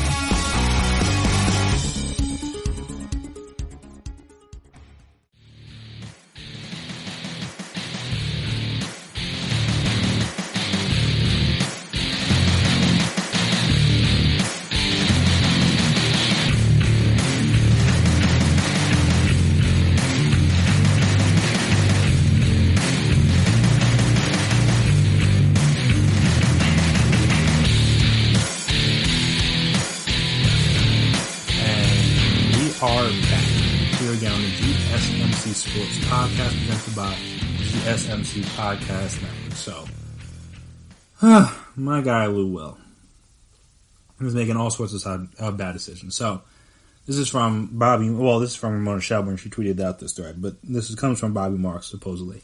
The NBA was investigating because they finalized their investigation and they issued the judgment. But they were investigating what the Los Angeles Clippers guard Lou Williams did while on his excused absence from the Orlando campus, so it can assess the length of his re-quarantining process. Multiple sources told ESPN on Saturday. Williams was photographed at an Atlanta gentleman's club on Thursday night by the rapper Jack Harlow. Shout out my boy Jack. What's Poppin' Fire? I mean, he got a lot of other fire, but like, What's Poppin's Fire? You should definitely listen to that. But he got Lou Will caught up. So we're not fans of Jack Harlow at the moment. So yeah, it was photographed at an Atlanta nightclub on Thursday night by rapper Jack Harlow, who quickly deleted the post from his Instagram story. Harlow tweeted on Friday, quote, "That was an old pic of me and Lou. I was just reminiscing because I miss him," end quote. Sources told ESPN that Williams has been interviewed by NBA security about his whereabouts while he was away from campus and told them he did go to Magic City Gentlemen's Club for a short time on Thursday night. As per NBA protocol, Williams was tested for coronavirus each day, which, I mean, we'll get to in a second how that's possible, but was tested for coronavirus each day that he was away from the campus. Source told ESPN players are subject to a minimum 4-day quarantine when they leave campus on an excused absence. However, as Zach Lowe recently noted, that re-quarantine time could be extended up to 10 days if the league's outside infectious disease specialist recommends it, i.e. they're in a high-risk situation, kind of like the NFL players were. But then obviously, again, they're not in a bubble. But like, if you leave the bubble and you go to a place that's high risk, then you could potentially be forced to quarantine for 10 days. In the case of Lakers guard Alex Caruso, who was weighing whether to attend his sister's 100-person wedding in Texas. That's crazy. Sources said the re-quarantine process would have likely been 10 or even 14 days due to the high-risk nature of the event. Again, you're having 100 people. Grant, I imagine it was outside, so that helps. But still. 100 people in Texas where the COVID really popping right now. Not the greatest idea, so good, smart on Caruso's part to not be a part of that. Lou Williams tweeted, and this is the last tweet in the thread. Lou Williams tweeted a photo Friday of a man captioned Paul G. Williams with the caption "Long Live Pops." So I don't know if that's his dad or his grandfather, whoever. It apparently seemed like he was out of the bubble for a funeral. So it said Williams told NBA investigators that he attended a viewing for Williams, which ended at around 6 p.m. on Thursday, then went to Magic City to pick up dinner. End thread. So yeah. Lou Will. Oh man, there's so many things to discuss with this. First of all, I just want to discuss it because this is like objectively hilarious how he got caught. So this was like Thursday. I think somebody I know somebody on my timeline at least. I don't know how you guys all came across, or even if you did come across him. I know somebody on my timeline tweeted out. He happens to be a Lakers fan, so I don't know if he's trying to snitch, but he did end up snitching. Again, I don't know if he's the one that got it back. He's the first person I saw post a picture because I don't follow Jack Harlow on IG or anything like that, so I wouldn't have seen it any other way. But yeah, he was the first person I saw tweet out a photo of him, and it was like I forget what and there was something about like in a location you would never expect kind of thing. And then, foolishly enough for Jack Harlow, he added Lou Will, so like you knew it was Lou Will. Like at least like it was kind of dark. Like you probably thought it was Lou Will, but if you didn't know, you'd be like, it could be this guy, it could be that guy. You could have thought it was anybody. But then again, he added Lou Will, so then that was obvious it was Lou Will. And it was just like bro, like what are you doing? Like, why? Like, if you're going to be out, which you shouldn't be, but if you're going to be out, why are you getting photographed? Be like, nah, bro, like, you can't, no flicks, no pictures because, I'm not supposed to be here, And that's like, alright, that's respectable. B was willingly in the photo. Granted, they both had their masks on, which is a good sign, but also a bad sign, because that's another reason how Lou Will got caught up. I'll talk about that in a second. But yeah, just like, why are you taking photographs at an indoor place where you shouldn't be? Because you're out of the bubble for a specific reason, not, again, for leisure time. You're out of the bubble, because I guess to attend a funeral or a viewing or whatever. You were there to attend. Again, condolences to his family. Want to say that outright first. Well, not first, but again, I want to say that before I, again, make fun of him some more. But yeah, so you're out there for a viewing or a funeral. Again, that's why you're there. All right, so then just don't do anything like that foolish while you're gone. And yet here you are in a gentleman's club, which supposedly, and Lou was on record saying this. I know Roz Gold, who's a sideline reporter and analyst for TNT, she put out a video of like some show she was doing via Zoom, and he talked about how good the wings are from Magic City. Taylor Rooks came to his defense because she tweeted that obviously she tweeted that like this wasn't smart, blah blah blah, you shouldn't be doing this. But she also said like as someone, she retweeted a Bleacher Report post about it. She said, as someone from Georgia, I guess this is not the time for a dialogue on how good the food is at Magic City. And they said Lou Will had some other tweets referencing how good the wings are at Magic City. Basically, anyone that has been to those type of clubs in Atlanta has said that that the food there is excellent. I think even Lou Will mentioned in his video that like the restaurant part was always open. Like even when Atlanta shut down originally, like that part was always open because the food is that good. People just will go there for the food. And I don't know if they'll leave right after, but they'll go there for food. And I imagine that's what Lou Will did. He was like, all right, I'm just going to go. These are my favorite wings. I'm back in Atlanta. I might as well get some wings. I'm not going to get these any other time until I get back, until after the season's over. So that I understand. But like, bro, just like send someone to get the food. Like, why do you have to go inside to get the food? Like, just send your mans, send like a family member, like literally anybody else to go pick up the food for you. You can't go pick up the food, and you can't be sitting. Because again, that's the thing, is that like the picture looks like they're sitting down, so it's not like they were standing up. He like might have caught him at the door with like the food in his hand. Like that might not have been as bad. But again, because it looks like he's sitting down, so it means like, all right, he might just have been chilling. Like, oh, I'm gonna take a quick stop while I wait for my food, something like that. And I'm just like, bro, you can't do that. Not when you in the NBA. Like if you did that like on your own time, it would have still been dangerous, but like, all right, cool, whatever. Now, like, Lou Wills was threatening to bring down the whole bubble. And before it even got started, the real season hadn't even started up yet. He was talking about, and he was potentially trying to, like, bring down the whole Clippers team with the Rona. It's like, come on, Lou. Lou Will, you're supposed to be better than that, dog. That shouldn't be happening. And again, speaking of the mask, like, all right, cool. At least they were wearing the mask. But, I mean, that was the thing, is that, like, so Jack Harlow said it was an old picture. But everyone was like, bro, we can see the NBA sanctioned mask that he has on. Like, who are you trying to kid? Like, again, like, come on, bro. Like, don't, like, just don't even tweet. If you're going to tweet that, like, oh, it's an old picture. Like, unless they gave them the NBA mask before he got to Atlanta. I mean, before he got to Atlanta for the bubble. Like, that's clearly the mask they got. That the NBA gave them once they got to Orlando. Like, there was a video of players, like, again, they're kind of dumping out, like, their goodie bags or their baskets or whatever with all the stuff. And you could see, like, that mask in the players' like, photo or video or something like that. So it was, like, clear, all right, these are the masks that they want the players to use. And then, like, I'm just like, come on, bro. Like, people aren't that stupid. Like, you can see that he's wearing an NBA mask in the video. Like, of course this isn't an old picture. And then it was like, dang. Come on, Lou. Lou's my guy, too. I mean, obviously, I don't like know him, but like I like Lou Will. One of the best six men of his generation. Probably the best. I guess, I don't know if he counts in the Jamal Crawford generation. But if he doesn't, then he's the best. And if he's not, then he's right up there. He's won it, like, I think, 3 times, something like that, the six man of the year. Could easily get the award named after him when it's all said and done. I'd say the six man average is like 18 points off the bench, something like that. Could easily be a starter, but just like, nah, I don't feel like playing all those minutes. Like, again, I'll play most of the minutes, but not starter minutes. Nah, I don't want that. So he just comes off the bench. Him and Trez. They both come off the bench when they easily could be starters for either the Clippers or other teams. And they was like, nah, we're cool. We'll take the bench role. So yeah, it's just like, Lou. And like I said, people are out there, they're trying to get him.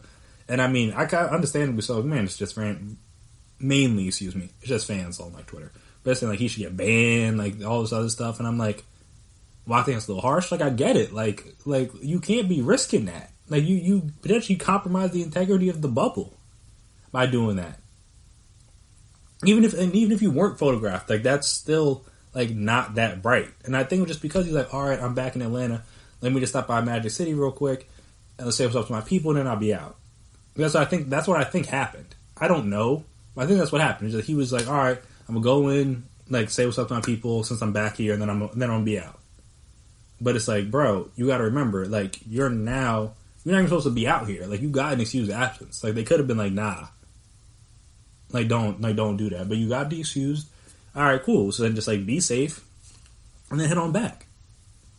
But nope, the brother want to stop in, sit down, chill for a little bit. I don't know exactly the whole story because he didn't really follow the whole story. All we know is that he was definitely there, and he was definitely there during this excused absence. That much we do know, and he admitted to it. So now I got to quarantine for 10 days, which again makes total sense. You got to make sure this brother don't got nothing. Because if he does, then again you potentially put the whole team at risk. And I will say at least they were wearing masks in the photo. Hopefully he was wearing masks the whole time. So he's like he wasn't really putting himself at too much risk. But again, just being inside there is dangerous enough. But also, like I said, the one thing I want to touch on is the fact that I think Zion had to do it. I imagine like guys like I know Montrez left the bubble, Pat Bev left the bubble. I think Pat Bev's back now. But I know Zion, they talk about Zion, like he was getting tested every day. And I'm like, how were they getting tested every day and getting the results back? Like, do they go with a doctor? Like, again, that's a separate point. I'm curious about how that works. So I'm like, I got tested. I didn't have it. I'm fine. And I was getting tested for antibodies everywhere. So I was like, all right, let me just do a quick swab. Let me make sure I don't got the COVID. And it took me like, and granted, I'm just a normal human being. I'm not a millionaire. I'm not an NBA player. But it took almost 2 weeks for me to get my results back. So I'm like, how are they getting tested every day and getting results back like the next day, I imagine?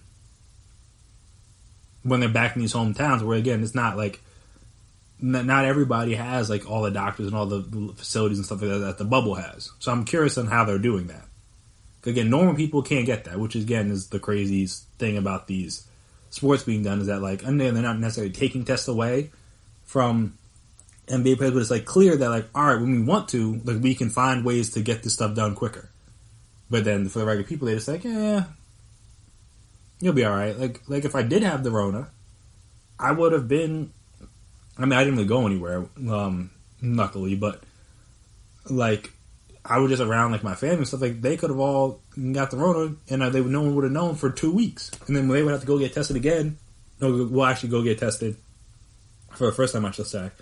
And then wait however long it takes for them to find out if they're positive or not. Like, it's a whole mess.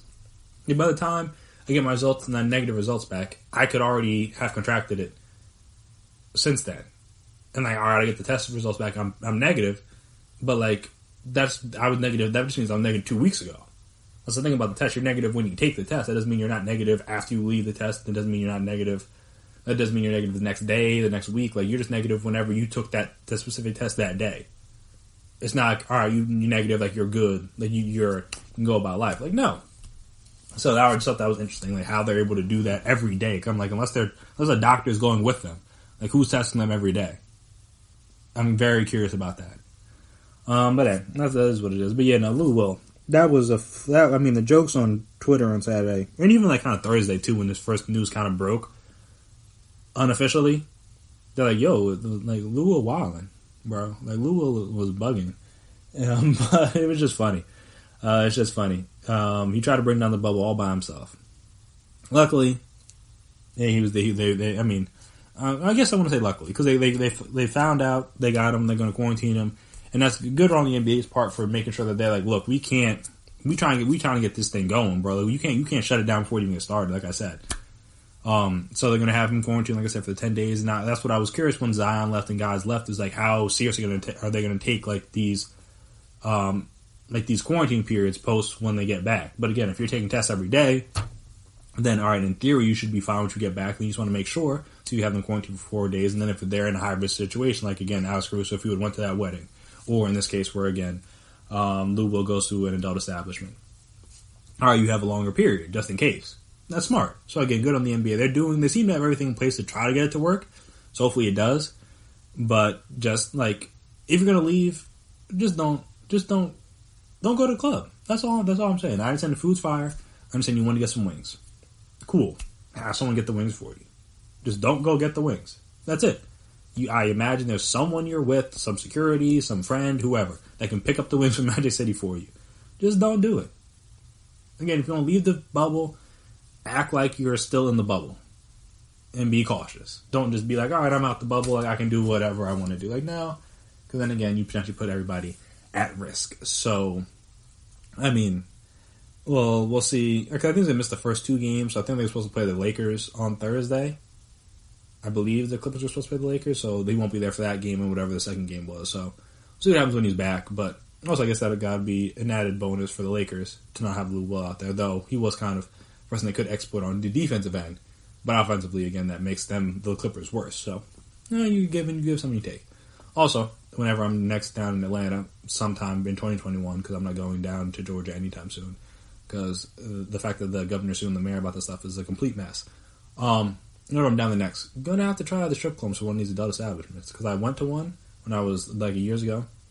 I don't know why I'm telling you guys this, but I went to one years ago, and, well, not years ago, like a couple years ago, and I didn't know about the food situation. Like, that was like, I'm going to an adult club, why would I get food there? But apparently their food's fire, so I'll have to make sure I do that, or get the wings or something one of these days, because I like a good wing.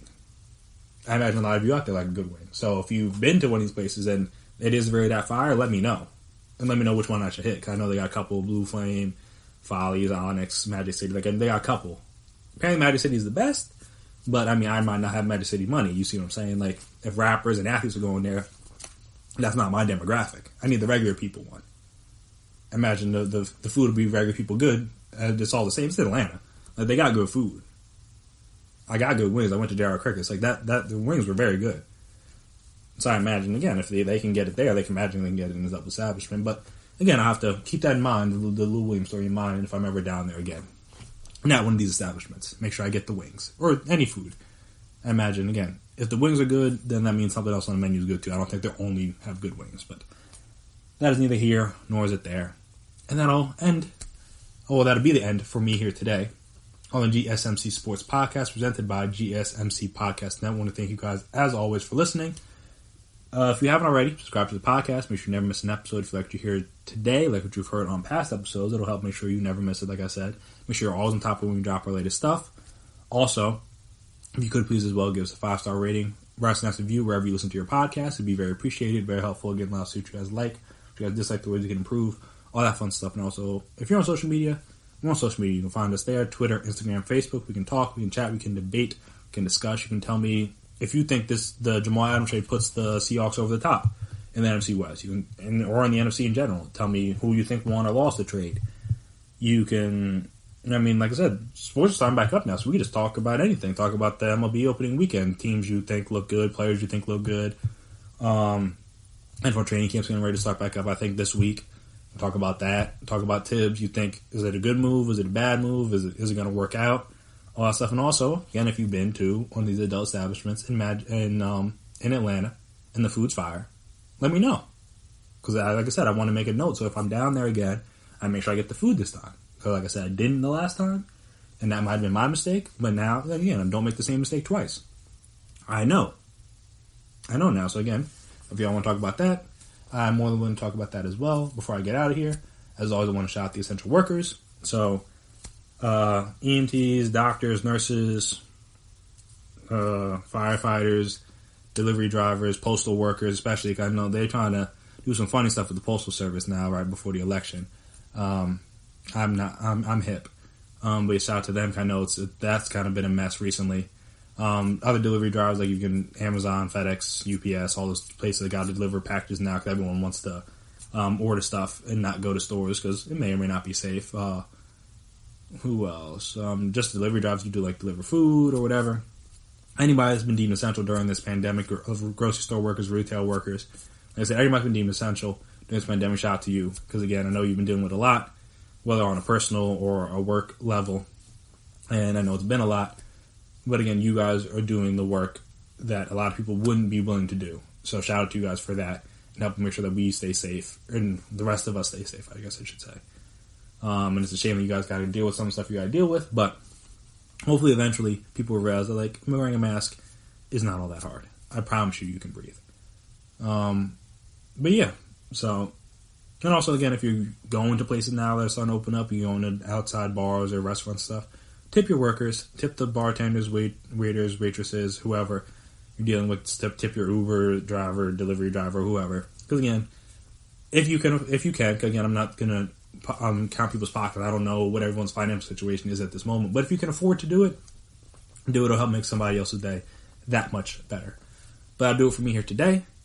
I've been Chris Blades. That has been my time. And until next time, peace out. You've been listening to the Golden State Media Concepts Sports Podcast, part of the Golden State Media Concepts Podcast Network. You can find this show and others like it at www.gsmcpodcast.com. Download our podcast on iTunes, Stitcher, SoundCloud, and Google Play. Just type in GSMC to find all the shows from the Golden State Media Concepts Podcast Network, from movies to music, from sports to entertainment, and even weird news. You can also follow us on Twitter and on Facebook. Thank you, and we hope you have enjoyed today's program.